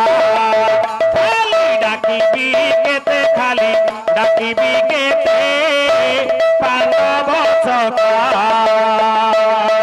ଖାଲି କରିଦେଲ ଧୃତରାଷ୍ଟ୍ର ବଂଶ ଉଡାଇ ପାଣ୍ଡବେ ବିଜୟ ଶିଖା ଉଡାଇ ପାଣ୍ଡବେ, ବିଜୟ ଶିଖା ଉଡାଇ ପାଣ୍ଡବେ, ବିଜୟ ଶିଖା। ସାରଙ୍ଗ ଧର ଏ ଖାର ହେଲା ତନୁ, ସାରଙ୍ଗ ଧର ଏ ବଟି ଦେଖା ପାଣ୍ଡବ ସଖା। ଖାଲି ଡାକିବି କେତେ, ଖାଲି ଗାଳି କଲା ବ୍ରାହ୍ମଣ। ଅର୍ଜୁନ ତ ନିୟମ କରିଛି, ପିଲା ବଞ୍ଚେଇବୁ। ତ ପିଲାକୁ ଯଦି ନ ବଞ୍ଚେଇ ପାରିବି ମୁଁ ନିଜେ ଆତ୍ମହତ୍ୟା କରିବି। ବ୍ରାହ୍ମଣ ବ୍ରାହ୍ମଣୀ ଧରିଛନ୍ତି ମଲା ଛୁଆକୁ। ଅର୍ଜୁନ ଗାଣ୍ଡିବ ଧନୁକୁ ତଳେ ଥୋଇଦେଲା। କହିଲା ଯାଉଛି ମୁଁ ମରିବି। ଚିତା ଅଗ୍ନି ଜଳା ଯାଉଛି। ଆଜ୍ଞା ଆଜ୍ଞା। ତୃତୀୟ ପାଣ୍ଡବ ଅର୍ଜୁନ ନିଆଁ ଭିତରେ ପଶିଲେ ମରିବ। ହଁ ଡାକିଦେଲେ ଭଗବାନ କୃଷ୍ଣ କହିଲେ ଏଇ ସଖା ରହିଯା, ରହିଯା ସଖା। କୁଆଡେ ଯାଉଛ? ମରିବି। କାହିଁକି ମରିବ? ଆଉ ଜୀବନ ରଖିକି ଲାଭ କଣ? ବ୍ରାହ୍ମଣ ପାଖେ ସତ୍ୟ କରିଦେଲି ତା ପିଲା ବଞ୍ଚେଇବାକୁ ପାରିଲିନି, ଯେତେବେଳେ ମରିବି ଆଉ ସଖା ଓ ସୁସାଇଡ୍ କରିଦେବି। ଏ ବ୍ରାହ୍ମଣ ପିଲା କେମିତି ବଞ୍ଚିବ ସେ କଥା ବିଚାରଟା ମୋର। ତମେ ବସ ନନ୍ଦୀ ଘୋଷ ରଥ ଉପରେ। ବଞ୍ଚେଇବଟି ତମେ? ଭଗବାନ କୃଷ୍ଣ ହେଲେ ସାରଥୀ, ହେଲା ଅର୍ଜୁନ ବସିଛି। ରଥ ଚାଲିଲା। ବେଶ କହିଲା ଅତଳ ବିତଳ ସୁତଳ ଯେ ତଳା ତଳ, ରଥାତଳ ମହିତଳ ସପ୍ତମ ପାତାଳ। ସାତଟା ପାତାଳପୁରକୁ ଭେଦିଲା ରଥ। ବାବା ଉଡି ଉଡି ଯାଉଛି ପାତାଳରୁ ସ୍ୱର୍ଗକୁ ଯିବ। ଭୂଲୋକ ଭୁବଲୋକ ସ୍ୱର୍ଲୋକ ମାନ, ଲୋକ ତପଲୋକ ଜନଲୋକ ଏ ପ୍ରମାଣ। ସତ୍ୟ ଲୋକ ଭେଦି ଦେବେ ନନ୍ଦୀ ଘୋଷ ଗଲା। ବ୍ରହ୍ମାଣ୍ଡ ଧବଳ ଦିଶିଲା। ଅର୍ଜୁନ ଯାଉଛି ରଥ ଉପରେ ବସିଛି, ଭଗବାନ କୃଷ୍ଣ ଚଲଉଛନ୍ତି। ସପ୍ତ ପାତାଳ ଗଲା, ସପ୍ତ ମର୍ତ୍ତ୍ୟ ଲୋକ ଗଲା, ସପ୍ତ ସ୍ୱର୍ଗରେ ଗଲା ବେଳେ ଯେତେବେଳେ ସତ୍ୟ ଲୋକରେ ପହଞ୍ଚିଲା, ଆଜ୍ଞା ସତ୍ୟର ରଙ୍ଗଟି କଣ ଆଜ୍ଞା? ନା ସତ୍ୟର ରଙ୍ଗଟି ହଉଛି ଧଳା। ଧଳା ରଙ୍ଗଟି ହଉଛି ସର୍ବଶ୍ରେଷ୍ଠ। ଆଜ୍ଞା ଏଥିପାଇଁ ଆପଣ ମାନେ କହନ୍ତିନି ଧଳା ସାର୍ଟ ଜେଣ୍ଟିଲ କଲର, କହନ୍ତିନି ଧଳା ରଙ୍ଗ ଜେଣ୍ଟିଲ କଲର। କାହିଁକି ନା ଧଳାଟି ସତ୍ୟ। ରଥ ଯାଉଛି, ସାତ ସମୁଦ୍ରର ଫେନିଳ ଲହରୀ ଧଳା। ବିଶାଳମୟ ଗୃହ ହେଇଛି। ସେ ଗୃହ ଦେଖିବା ପାଇଁ ଧଳା। କେମିତି ଧଳା? କେମିତି? ନା ଇନ୍ଦ୍ରର ବଜ୍ର ପ୍ରାୟ ଧଳା। ହେଲା ହେଲା ଇନ୍ଦ୍ରର ବଜ୍ରଟା କେମିତିଆ? ଆଜ୍ଞା ଆଉ ସେ ଯୋଉ ପ୍ରାଚୀର ଦେଇ କୃଷ୍ଣ ଅର୍ଜୁନକୁ ନେଇକି କାହା ପାଖକୁ ଯାଉଛନ୍ତି ତା ଘରଟା ଦେଖିବାକୁ କେମିତିଆ? ମୁଁ ଗୋଟିଏ ପଦ ଗାଉଛି, ଦ୍ୱାରକା କଟକ ବର୍ଣ୍ଣନା କରୁଥିଲେ ଭଲ ଭଲ। ମୁଁ ଗୋଟିଏ ପଦ ଗାଉଛି ଯଦୁମଣି ମହାପାତ୍ର ପ୍ରବନ୍ଧ ପୂର୍ଣ୍ଣଚନ୍ଦ୍ର କହିଲା ସତ କୋଟିକି ସତ କୋଟି ଗୁଣେ ଶତ କୋଟିକି ଶତ କୋଟି ଗୁଣେ ବଳିଛି ପାଶାରେ ବଳି ବଳିଷ୍ଠ ହୋଇବା ପାଶାରେ ଘଟଣା ହୋଇଛି ଯୁଗ ପ୍ରକାର ରୁଚି ତୋର ସୂଚି କମନି କର ହେ ତାକ ବାଟ ବାଟ ଧନି ହେ ତାକ ବାଟ ବାଟ ଧନି ବିହାରୁ ବୟସେ ମୟୂର ବିରସେ ବିହାରୁ ମୟୂର ବିରସେ ଏ ଭୟ ଭଜନ୍ତି ସେ ନାନୀ ହେ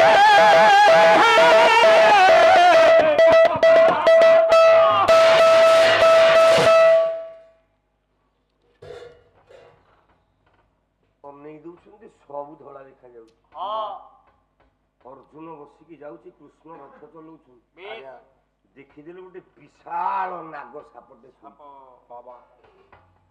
ସେ ନାଗ ସାପ ଯେମିତି ଆମ ନନା କହିଲେ ଆମେ ଯୋଉ ଝିଅର ବାପା କହିଲେ ଭାଇନା କପିଳନାଥ ଦର୍ଶନ କରି ଯିବାନି ପାଖରେ ଶିବ ମନ୍ଦିର ମୁଁ କହିଲି ହଁ ଯିବା ଆଉ ଜଣେ ବୁଢା ବାପା ଥିଲେ କହିଲେ ନିଷ୍ଠାର ସହିତ ଯିବ ନହେଲେ ଖାଲି ନାଗ ସାପ ଗୁରା ମୁଁ କହିଲି ମୋର ଆଉ ଯିବାର ନାହିଁ ଯଦି ନାଗ ଏତେ ବୁଲୁଛନ୍ତି ମୋର କିଏ କପିଳନାଥ ଦେଖିବାକୁ ଯିବ ମୁଁ କହିଲି ଯିବି ମୁଁ ଝାଡା ବସିକି ମନ୍ଦିରକୁ ଯିବି ମୋ ହୃଦୟଟା ଯଦି ପବିତ୍ର ମୋ ମନଟା ଯଦି ପବିତ୍ର ମୋ ଆତ୍ମା ଯଦି ପବିତ୍ର ଆଉ ଏ ଦେହର ଡ୍ରେସ କାଲି ରାତିରେ ପିନ୍ଧିଥିଲି ଆଜି ରାତିରେ ଯିବିନି ହଇବ ବାବୁ ତମେ ଯୋଉ ପୁରୀ ବୁଲିବାକୁ ଯାଉଛ କିଏ ମୟୂରଭଞ୍ଜ କେନ୍ଦୁଝରରୁ ଆଉଛି ଯୋଉ ପ୍ୟାଣ୍ଟ ସାର୍ଟ ପିନ୍ଧିକି ଆଇଛି ତା ପୂର୍ବ ଦିନ ତା ପରଦିନ ସେ କଣ ଧୋଇକି ମନ୍ଦିରକୁ ଯାଉଛି ନାଇଁ ତ ତେଣୁ ସ୍ନାନ ହେଲା 5 ପ୍ରକାର ବୈଷ୍ଣବୀୟ ସ୍ନାନ ବିଷ୍ଣବ ସ୍ନାନ ନୈଋତ୍ୟ ସ୍ନାନ ବୈଦିକ ସ୍ନାନ ଆଉ ଶୁଦ୍ଧ ସ୍ନାନ ଝାଡା ବସିକି ଆସୁ ପାଣି ନଥାଉ ତଥାପି ଚଳିବ ମୁଁ ପତର ହସି ଦଉଥିଲି ତତେ ମୁଣ୍ଡିଆ ମାରିବି କହିଲା ପତର ହସି ଦଉଥିଲି ତୋର ମହାଜ୍ଞାନ ପିଲାଦିନେ ଆଉ ଆରେ ମୂର୍ଖ ଗାଧେଇ ନଥାଉ ଧୂଳି ଟିକେ ଆଣିବୁ ଦି ହାତରେ ବୁଲି ଦେଇକି ମୁଣ୍ଡରେ ମାରିଦଉ ଧୂଳି ଗାଧେଇଲୁ ସେ ହଉଛି ବିଷ୍ଣୁ ସ୍ନାନ ଏଇଟା ହଉଛି ଜାଣ ଦିନେ ହବ ଆଉ ଚଳିବ ତତେ ବୁଝେଇ ପାରିବିନି ତୁ ଚୁପକିନି ବସ କହିଲା ଏଟା ଜାଡ ଦିନ ସଜ୍ଜନ ବର୍ଗେ ଦେଖିଲା ଗୋଟେ ନାଗ ସାପ ସେ ନାଗଟା ହଉଛି କି ଶ୍ଵେତ ଛତ୍ରଂ ଶ୍ଵେତ ରମ୍ୟଂ ଚତୁରିତଂ ଶ୍ଵେତଂ ସନନ୍ତଂ ନାଗ ସେ ନାଗଟା ଶୋଇଛି ତା ଉପରେ ଜଣେ ଧଳା ଡ୍ରେସ ପିନ୍ଧିକି ଶୋଇଛି ସେ କିଏ ଶାନ୍ତାକାରଂ ଭୁଜଗ ଶୟନଂ ପଦ୍ମନାଭ ସୁରେଶଂ ସ୍ୱାଧାରଂ ଗଗନ ସଦୃଶଂ ମେଘବର୍ଣ୍ଣ ଶୁଭାଗମ୍ୟଂ ଲକ୍ଷ୍ମୀକାନ୍ତମ କମଳ ନୟନ ଧ୍ୟାନଗମ୍ୟ ବିଷ୍ଣୁ ଭବ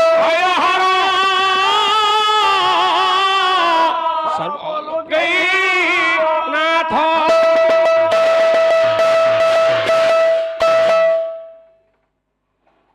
ଜଣେ ଧଳା ଡ୍ରେସ ପିନ୍ଧିକି ଶୋଇଛି ଭଲ ସ୍ୱର ଅଛି ଆରେ ଯଦି ନୃସିଂହତାର ଟିକେ ସୁର ନଥାନ୍ତା ଏ ଓଡିଶାରେ ଯୋଉମାନେ କହୁଛନ୍ତି ଗାଇବା ଗାୟକ ମତେ ହଳ ବୁଲାନ୍ତି ତେଣୁ 4 ଧାର ହେଲେ ଯାଇକି ଗାୟକ ହବ ଏମାନଙ୍କର ଧାର ଗୋଟିଏ କି 1.5ଟା ନେଇକି ଧାର ଆଙ୍କର 2.5 ଧାର ଯାକେ ଯାଇନି ପେଟରେ ମୁଁ ଭରି କରିକି ଆଣିନି ଜାଣିଛୁ ଗୋଟାଏ ଧଳା ଡ୍ରେସ ପିନ୍ଧିକି ଜଣେ ଶୋଇଛି ଆଉ ଗୋଟେ ଧଳା ଡ୍ରେସ ପିନ୍ଧିକି ଗୋଟେ ନାରୀଟେ ତା ଗୋଡ ମୋଡୁଛି ଏଇ ଲୋକର ଯୋଉଟା ମୋଡୁଥିଲା ସେ କିଏ ଧଳା ଡ୍ରେସ ପିନ୍ଧିଛି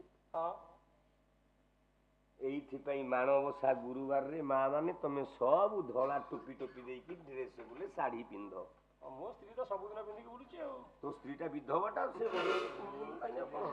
ନାଇଁ କଥା ପ୍ରକୃତିରେ ସତ ରହସ୍ୟ ଭାବୁଛ। ଆରେ ଶୁଣ, ସିଏ ତ ମାଉସୀ ପୁଅକୁ ବାହା ହେଇଥିଲା, ତାପରେ ତୁ ତାକୁ ନେଇକି ପଳେଇ ଆଇଲୁ ବସନ୍ତ ଝିଅକୁ, ବୁଝିପାରିଲୁ? ତେଣୁ ସେ ତ ପ୍ରଥମରୁ ବିଧବା, ତୁ ତାକୁ ବାହାଇନୁ ରଖିଛୁ, ସିଏ କେମିତି ଆଉ ନାଲି ଶାଢ଼ୀ? ମଣିଷ ପ୍ରକୃତି ମଲେ ତୁଟେ ଘୁଷୁରୀ ପ୍ରକୃତି ପକ୍ଷେ ଲୁଟେ, କୁଆଡେ ଯିବ ବାପା? ଜଣେ ମରୁଛି କଲା ଓଘାରି ଅଙ୍ଘ୍ରିକି ଅମ୍ବୁଜ କରି ଅଙ୍ଘ୍ରିକି ଅମ୍ବୁଜ କରି ଅଙ୍ଘ୍ରିକି ଅମ୍ବୁଜ କରି ଓଘାରି ଅଙ୍ଘ୍ରିକି କବି ବବିବାର ଛବି ଚାତୁରୀ କବି ବବିବାର ଛବି ଚାତୁରୀ ତପକାରୀ ସର୍ବଇନା ତପକାରୀ ଚପୁର ପଞ୍ଚମର ସମତନ ହେ କାହା କୀର୍ତ୍ତି ଗୁଣ ଗାଇ ହେ କାହା କୀର୍ତ୍ତି ଗୁଣ ଗାଇ ହେ ଅର୍ଥପନ୍ଦର ସଶସ୍ତ୍ରରେ ଚକୁ ବୁଦସି ଯାହାକୁ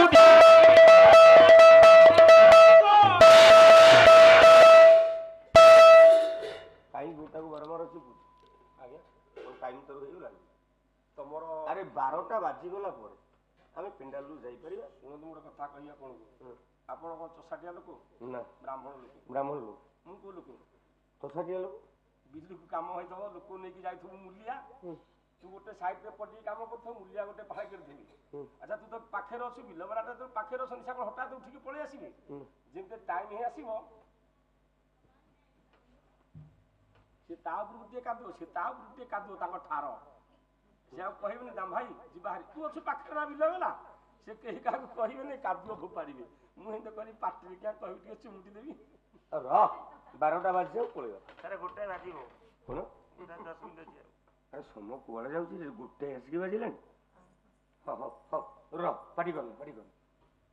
ମୁଁ କ'ଣ କରିବି? ଶ୍ରୋତା ମାନେ ସିନା ପଳାନ୍ତି, ଯଦି ଆମେ ପାଲଟା ଭାଙ୍ଗି ଯାଇକି ପୁଣି ଖାଇକି ଶୋଇ ସମସ୍ତେ ଅଛନ୍ତି ଆଉ ଶ୍ରୋତା ତ ଯାଉନାହାନ୍ତି, ମୁଁ କ'ଣ କରିବି? କେହି ନଥିଲେ କାଲି 10 ଟଙ୍କା ପଇସା ଗୁଡ଼ା ଭପା ଥୋଇଛି। କାଲି ମୋ ପ୍ରଥମ ଦାଗରେ 300 ଲୋକ ବାପା ବସିଥିଲେ, ଦ୍ୱିତୀୟ ଯାକ ମୁଁ ଡ୍ରେସ୍ ବଦଳିଲା ବେଳକୁ ଆଉ 11 ଜଣ। 11? ମୁଁ ପରା ଏଇପଟ ଘରକୁ ଗଲି, ଝିଅ ହରିଆ କହିଲେ ଆମ ଘରେ ଟିକେ ଚାମର ଦେବ, ମୁଁ ତାଙ୍କ ଘରକୁ ପଶି ଯାଇକି ଚାମର ପକେଇକି ଆଗ ଆଇଲା ଆସିକି ଇଆଡ଼େ କହିଲି 2 ପଇସା ହେଇଯିବ, ଆରେ ହେଠୁ ବାହାରିଲା ଆସିକି ଆଉ କେହି ନାହିଁ, ମୋ ବେପାର ମାନ୍ଦା ପୁରା ବାପା। ଆମେ ଚାମର ପଇସା କାଲି କିଛି ପାଇନି। ହଉ ହଉ ହଉ ରହ। 30 ଟଙ୍କା ନେଇଛି। ସଜନ ବର୍ଗେ ଗୋଟାଏ ଧଳା ନାଗ ଉପରେ ଶୋଇଛନ୍ତି ଅନନ୍ତ ସାଇନ ଭଗବାନ ବିଷ୍ଣୁ ବୋଲେ ନାରାୟଣ।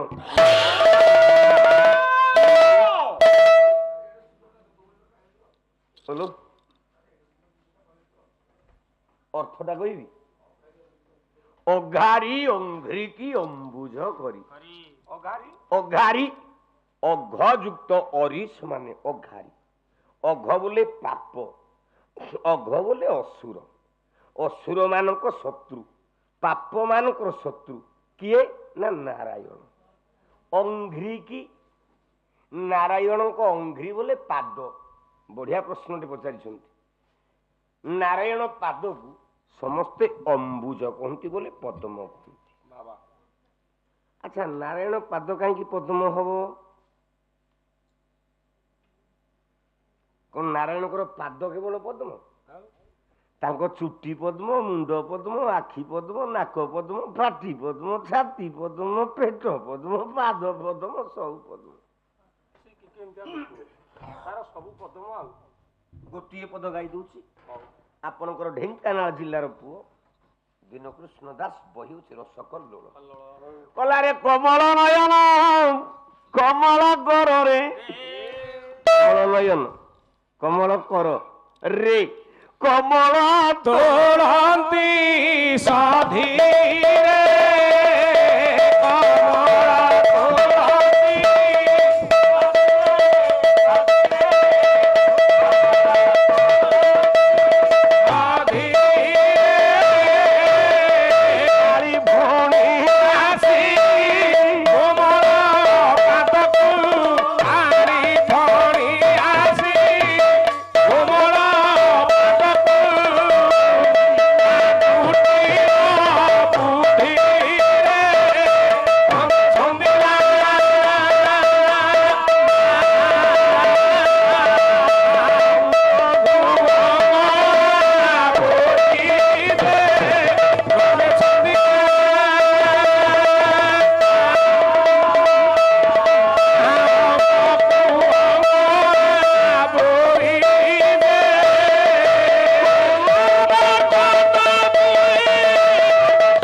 ପଦପଦମ କହେ ଛବି ବର୍ଣ୍ଣିବାର କବି ଚାତୁରୀ କବି ଅପାରେ କାବ୍ୟ ସମ୍ଭାରେ କବିରେବ ପ୍ରଜାପତି କବି ହଉଛନ୍ତି ଗୋଟିଏ ଦ୍ୱିତୀୟ ବ୍ରହ୍ମା ସେ ଯାହାକୁ ଚିନ୍ତା କରିବେ କବି ମାନେ ତାହାକୁ ତୁଳନା କରି ଗୋଟେ ନୂଆ ସୃଷ୍ଟି ତିଆରି କରିଦେବେ ଛବି ବର୍ଣ୍ଣିବାର କବି ଚାତୁରୀ ବିରଞ୍ଚି ଦର୍ପକାରୀ ସରପଇନ ବିରଞ୍ଚି ବୋଲେ ବ୍ରହ୍ମା ବ୍ରହ୍ମାର ଦର୍ପ ବୋଲେ ଗର୍ଭକୁ ଭାଙ୍ଗିଦେଲେ କିଏ ନା ଶଙ୍କର ଭଗବାନ ଜାବୁଡାଟିଏ ମାଇଲେ ଶିବ ଗୋଟେ ମୁଣ୍ଡ ଛିଣ୍ଡିଲା ବିରଞ୍ଚି ହେଲେ ବ୍ରହ୍ମା ଦର୍ପକାରୀ ହେଲେ ଶିବ ସର୍ପ ଇନ ସର୍ପ ବୋଲେ ସାପ ମାନଙ୍କ ଭିତରେ ଇନ ବୋଲେ ଶ୍ରେଷ୍ଠ ରାଜା କିଏ ଏଟା ଏଡେ ବଡ ମୁଖଟାକୁ ମୁଁ ପାଳିଆ କରିଛି ସାପ ମାନଙ୍କ ଭିତରେ ରାଜା ହଉଛି ବୋଡା ଛୋଟ ଲୋକ ସାପ ମାନଙ୍କ ଭିତରେ ରାଜା ହଉଛି ଅନନ୍ତ ନାଗ ଆରେ ବ୍ରହ୍ମା 4 8 15 20 ଶତ ନେତ୍ରକୁ ମୁଦନ୍ତି କାହାକୁ ଧ୍ୟାଇ ଏମିତି ଯଦି ଗୋଟେ ଗୋଟେ ଗାୟକ ମାନଙ୍କୁ ପଚାରିବେ ଆପଣ ବସିକି ସାହିତ୍ୟ ତାହେଲେ ସାହିତ୍ୟ ଉନ୍ନତି କରିବ ନହେଲେ ପାଲା ବାଲା ଖାଲି କଣ ଖାଲି ଗାଇ ଦେଇକି 14 ଅକ୍ଷରରେ ପଳେଇଲେ ପାଲା ହେଇଯିବ ଆପଣ ମାନେ ଏମିତି ପଦେ ପଦେ ପଚାରିବା ଦରକାର ମୁଁ ଆପଣଙ୍କୁ ନମସ୍କାର କରୁଛି ଅଷ୍ଟ ବୋଲେ ବ୍ରହ୍ମାଙ୍କର 4ଟା ମୁଣ୍ଡରେ 8ଟା 15 ଶିବଙ୍କର 5ଟା ମୁଣ୍ଡରେ 15 ଆଖି ଅଷ୍ଟ 15 20 ଶତ ନେତ୍ରକୁ ଅନନ୍ତ ନାଗର 1000 ଫଣା 1000 ଫଣାରେ 20 ଶତ 2000 ଆଖି ଯାହାକୁ ଧ୍ୟାୟନ୍ତି ସିଏ କିଏ ମୋ ବାପାଙ୍କ ପାଇଁ ଆଉ ଗୋଟେ ପଦ ପରିଶ୍ରମ କରୁଛି ସେଇ ଯଦୁମଣି ମହାପାତ୍ର ତା ତଳ ଧାଡରେ ଆଉ ଟିକେ ବୁଝେଇଦେଲେ କହିଲା ମହେନ୍ଦ୍ର ମଣି ସୁନ୍ଦର ଯଦୁ ପୁରନ୍ଦରର କନ୍ଦର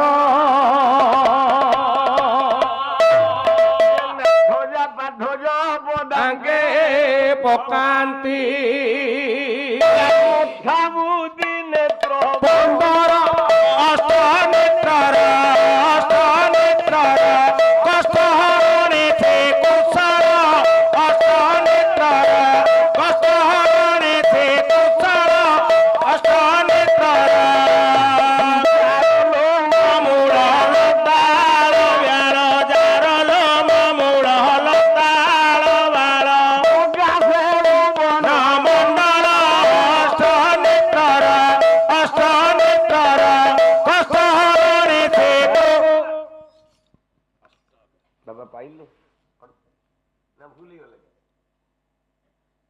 ସଜ୍ଜନ ବର୍ଗେ ଦେଖିଲେ ଶ୍ଵେତ ଚାମର ବରଫ ଧଳା ନାଗ ସାପ ଧଳା ଯିଏ ଶୋଇଛି ଧଳା ତା ସ୍ତ୍ରୀ ଦେଖିବାକୁ ଧଳା ସବୁ ଧଳା ଅର୍ଜୁନ ଚମକିଲା କହିଲା ବୋପାଲୋ ଏ ରୂପ ତ ମୁଁ କେବେ ଦେଖିନି ତା ଖମ୍ବ ଧଳା ଛାତ ଧଳା ତା ପ୍ଲିନ୍ଥି ପତନ ଧଳା ତା କବାଟ ଧଳା ତା ରବେ ନାଇଁ ତତେ ଆଜ୍ଞା କରନ୍ତୁ ତୁ ମୋ ସାରେ ଯୋଉଦିନ ପାଲାକୁ ଆସିବି ବୋଲି ଫୋନ କଲ ବାପା ମୋ ଧନରେ ବାହାରି ପଡିବୁ ମୋ ବାହାଟା ପରା ଏମିତି କହୁଥିଲେ ସେଦିନ ଭାରି କଣିଆ କଥା ଆଜି କଣ ବେବା କରୁଛ ବାବା ଆରେ ମୁଁ କହିଲି ଧନ ଆବେ ଯିବା କଣ ଅସୁବିଧା ତତେ ବେବା କରିବିନି ତୁ କଣ ମୋ ସାରେ ତ ଗୋଡ ଧରିକି ମୁଣ୍ଡିଆ ମାରିବି ପାଲାକୁ ବାହାରିକି ଆସିଲା ବେଳେ ଯଦି ବାଗା ସାଗା କରିକି ନ କରୁ ପାଡିଆ କାଳେ ଆସିବେନି ଡରିକି ଆଜ୍ଞା ପାଜ୍ଞା ପେଣ୍ଡାଲୁ କାହିଲା ଯୋଉଠି କହିଲେ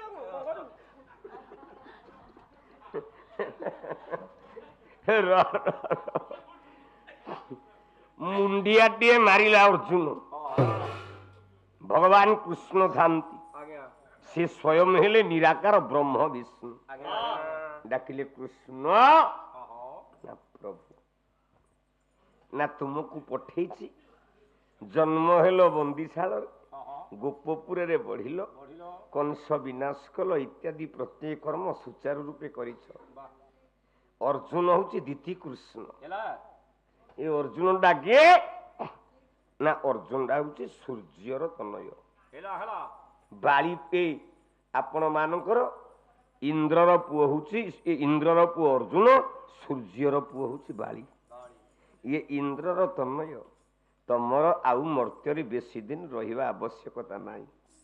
ମୁଁ ଏ ବ୍ରାହ୍ମଣ ପିଲାମାନଙ୍କୁ ତମେ କେହି ମରେଇନ, ମୁଁ ମରେଇଛି। କାରଣ ତମେ ମୋ ପାଖକୁ ଆସିଲେ ମୋ ପାଖରୁ ମୁଦା ନବ। ମୁଦା ବୋଲେ ଆମ ଖୋର୍ଦ୍ଧା ଜିଲ୍ଲାରେ ଜଣେ ବାବାଜୀ ଥିଲେ, ମନେ ପକାନ୍ତୁ, ତାଙ୍କ ନାଁ ହେଉଛି କଇଁଫୁଲିଆ ବାବା। ବାବାଜୀଙ୍କ ନାଁ କଇଁଫୁଲିଆ ବାବା। ଜଣେ ଲୋକ ଯାଇ ପହଞ୍ଚିଲା, ଆଜ୍ଞା ମୋ ପୁଅ ପେଟ କାଟୁଛି, ଝାଡା ହଉଛି, କେମିତି ଭଲ ହବ? ଯୋଉ ଗଛର ପତ୍ର ଦେବେ, ଆଜ୍ଞା ମୋ ଝିଅ ବାହାଘର ହଉନି, ସେଇ ଗଛର ପତ୍ର। ଆଜ୍ଞା ମୋ ପୁଅ କେମିତି ପାସ୍ କରିବ? ତୁ ଶୁଣ, ଏକାବେଳେ ଗୋଟେ ବଡ ପତ୍ର ଦେଇ ଦଉଛି, ଯିଏ କହିବ ସମସ୍ତେ ତୁ ଛିଣ୍ଡେଇକି ଦବୁ। ସେଇ ଗୋଟିଏ ପତ୍ରକୁ ପୁଅ ଝାଡା ହେଲେ ମେଡିସିନ ସେଇଆ, ଝିଅ ବାହାଘର ନହେଲେ ସେଇ ମେଡିସିନ, ଘର ପ୍ରତିଷ୍ଠା ହବ ସେଇ ମେଡିସିନ, ପୁଅ ଚାକିରି କରିବ ସେଇ ମେଡିସିନ। ଗୋଟିଏ ପତ୍ର, କମ୍ପାନୀ ଗୋଟିଏ। ବାବାଜୀ ହେଲେ କଇଁଫୁଲିଆ ବାବା। ଭଗବାନ କୃଷ୍ଣଙ୍କୁ କହିଲେ, ନାରାୟଣ ବିଷ୍ଣୁ ରୂପ କଣାକାର ମୂର୍ତ୍ତି, ତମେ ଦୁଇ ଜଣ ଯାକ ମର୍ତ୍ତ୍ୟ କର୍ମ ସାରିଛ, ଶୀଘ୍ର ଆସି ମୋ ଦେହରେ ମିଶିଯାଅ, ମୁଁ ବ୍ରାହ୍ମଣର ପିଲାମାନଙ୍କୁ ଫେରେଇ ଦଉଛି। ନିଜ ଦେହର ଜ୍ୟୋତିରେ କଲା 9 ଜଣ ପିଲା ମରିଥିଲେ, ପ୍ରଭୁ ଦେଇଦେଲେ ଆତ୍ମା ଦାନ।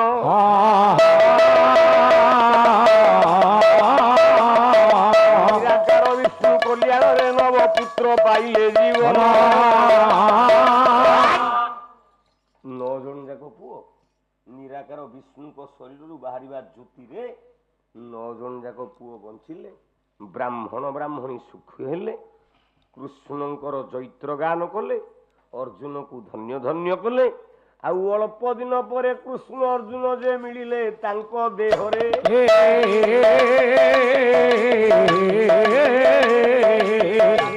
ବାବୁ ଭବ ବାରାବାରୁ ମିଶିଲେ ତାର ଅଳ୍ପ ଦିନ ପରେ କୃଷ୍ଣ ଜାରା ସବର ବାଣୀରେ ମଲା, ଅର୍ଜୁନ ହିମାଳୟ ପର୍ବତରୁ ଗଲାବେଳେ ଗଳିକି ପଡିକି ମଲା। 2 ଜଣ ଯାକ ନିରାକାର ବିଷ୍ଣୁଙ୍କ ଦେହରେ ମିଶିଥିଲେ। କହିଲା, ଶୁଣୁଥିଲେ ମୋର ପଣ୍ଡିତ ମଣ୍ଡଳୀ, ଭାବେ ଦେଇ କରି ମନ। ଅଷ୍ଟାଦଶ ପୁରାଣ। ଆଉ କଣ ଅଷ୍ଟାଦଶ ପୁରାଣ।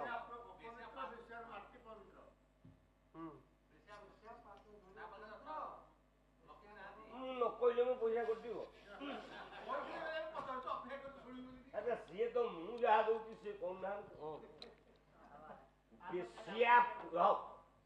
ମୋ ବାପା ମାନେ ପଚାରୁଛନ୍ତି, ମୋ ମନ ଦୁଃଖ ନାଇଁ, ମୋ ବାପା ମାନେ ପଚାରୁଛନ୍ତି, ମନ ଦୁଃଖ ନାହିଁ, ମତେ ମଜାରେ କହିଛି। ବାପା ବାପା ଡାକିଲା ବେଳେ ହଉ କରୁନା। ହଁ କଣ ସୁଧା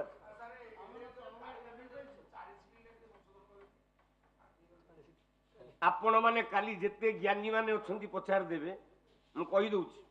ଗୋଟେ ଭାରର ଓଜନ 12 କେଜି 240 ଗ୍ରାମ। କଖାରୁ ଅମକ ଲୋକ ଅମକ ଘରକୁ 2 ଭାରେ କଖାରୁ ଆଣିଥିଲେ। 2 ଭାରେ କଖାରୁ ବୋଲି କଣ 80 କିଲେ?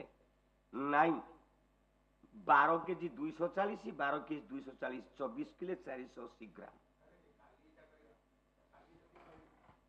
ଆଜି କହୁଛି କାଲି କହିବେ, 8 ଦିନ ପରେ ଶାସ୍ତ୍ର ପ୍ରମାଣ ଦେଇକି କହିଛି। ସଂସ୍କୃତ ମହାଭାରତ ମୁଁ ଦେଖୁଛି, ଯୋଉ ବଳଦଟା ବେଶୀ ଚାଲିବ ତା ପିଛାକୁ ସେତିକି 5 ଜଣ।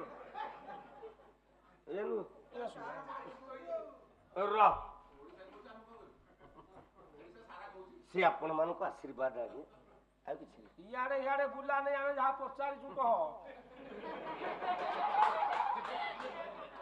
ଆରେ ଚଣ୍ଡାଳ, ବେଶ୍ୟା ହଉଛି ଜଗତର ନିର୍ଣ୍ଣାୟକ ନାରୀ।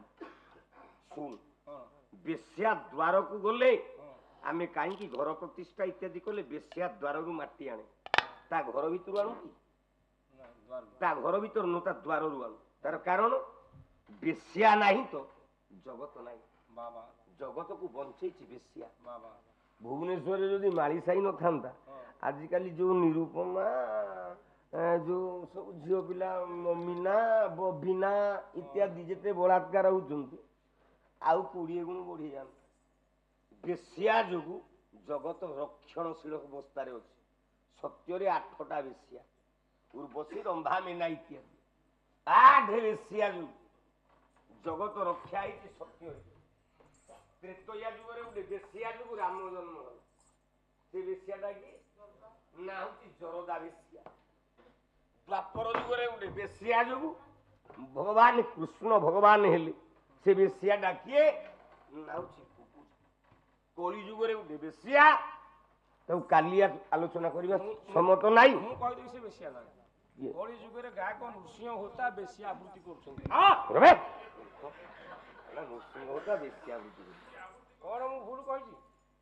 ଗାୟକ ଯୁବ ସମ୍ରାଟ ନୃସିଂହ ହୋତା ବେଶୀ ଆବୃତ୍ତି କରୁଛନ୍ତି। ତା ଅର୍ଥ କଣ କହିବ? ବୁଦ୍ଧି ଛତା ଭେଣ୍ଟ କରିଦେଇ ମୁଁ ଛୋଟିଆ ପାଳିଆ ଓ ବେଶୀ ଆବୃତ୍ତି କରୁଛନ୍ତି। ଓ ବେଶୀ ଆବୃତ୍ତି କରୁ କଳି ଯୁଗରେ ଗୋଟିଏ ବେଶ୍ୟା ଜଗନ୍ନାଥ ସଂସ୍କୃତିରେ ନାଁ ଅଛି ଚଞ୍ଚଳା ବେଶ୍ୟା। ତାକୁ ଆସନ୍ତା କାଲି ଦେଖିବା। ଜଗନ୍ନାଥ ସଂସ୍କୃତି ଆସନ୍ତା କାଲି ଜଗନ୍ନାଥ ସଂସ୍କୃତି ଭିତରେ ଆଲୋଚନା କରିବା। ଆଉ କଳି ଯୁଗରେ ଯୋଉ ମାମୁଁ ଭଣଜା ବଂଶ ଗୁଡି ଥିଲା ସେଇ ବଂଶ ଗୋଟିକ ଯେ ମାମୁଁ ଗୋଟିକର ନାମ ଚୋଡ ଗଙ୍ଗ ଦେବ।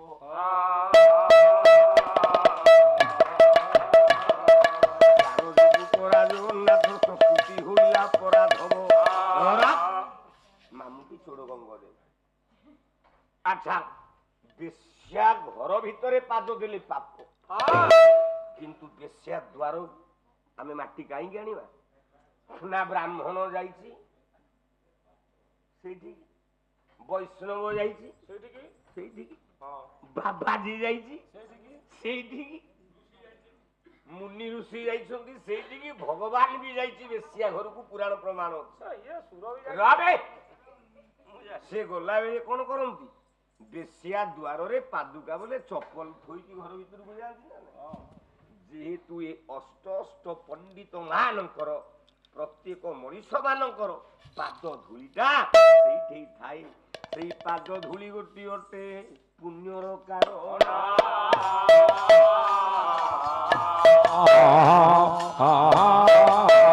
ଏଣୁ ବେଶ୍ୟା ଦ୍ୱାର ମାଟି କରେ ସଞ୍ଚୟ। ଧୀରେ ଠାରୁ ଯଦି ଅନ୍ୟ ଉତ୍ତର ଯେ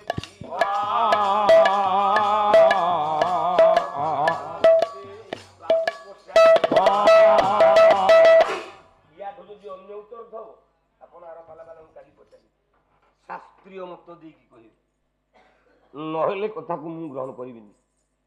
କିନ୍ତୁ ଜଣେ ଖାଲି ବିଲରେ ବାଳୁଙ୍ଗା ପକଉଥିବ ମୁଁ ଓପାଡୁଥିଲି। ଆଉ ଆପଣ କଣ ଜାଣିଛନ୍ତି? ଯିଏ ବଛାଳି ଭଲ, ଯିଏ ଭଲ ବଛାଳି ତାକୁ ଗାଁ ଯାକ ଲୋକ ପଛେ 50 ଟଙ୍କା ଅଧିକା ଦେବେ, ସେଇ ଲୋକଟା ଯାଆନ୍ତା।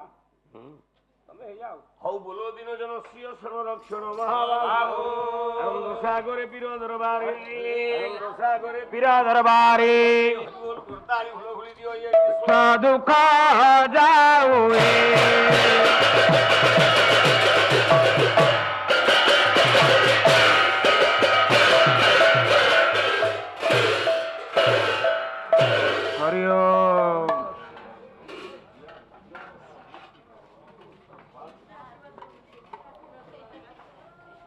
ଭଲ ପାଠ ପଢ। ଚାକିରି କଣ ଯିଏ ସବୁ ପାଠ ପଢି ସମସ୍ତେ ଚାକିରି କରିବେ? ନାଇଁ, ଭଲ ମଣିଷ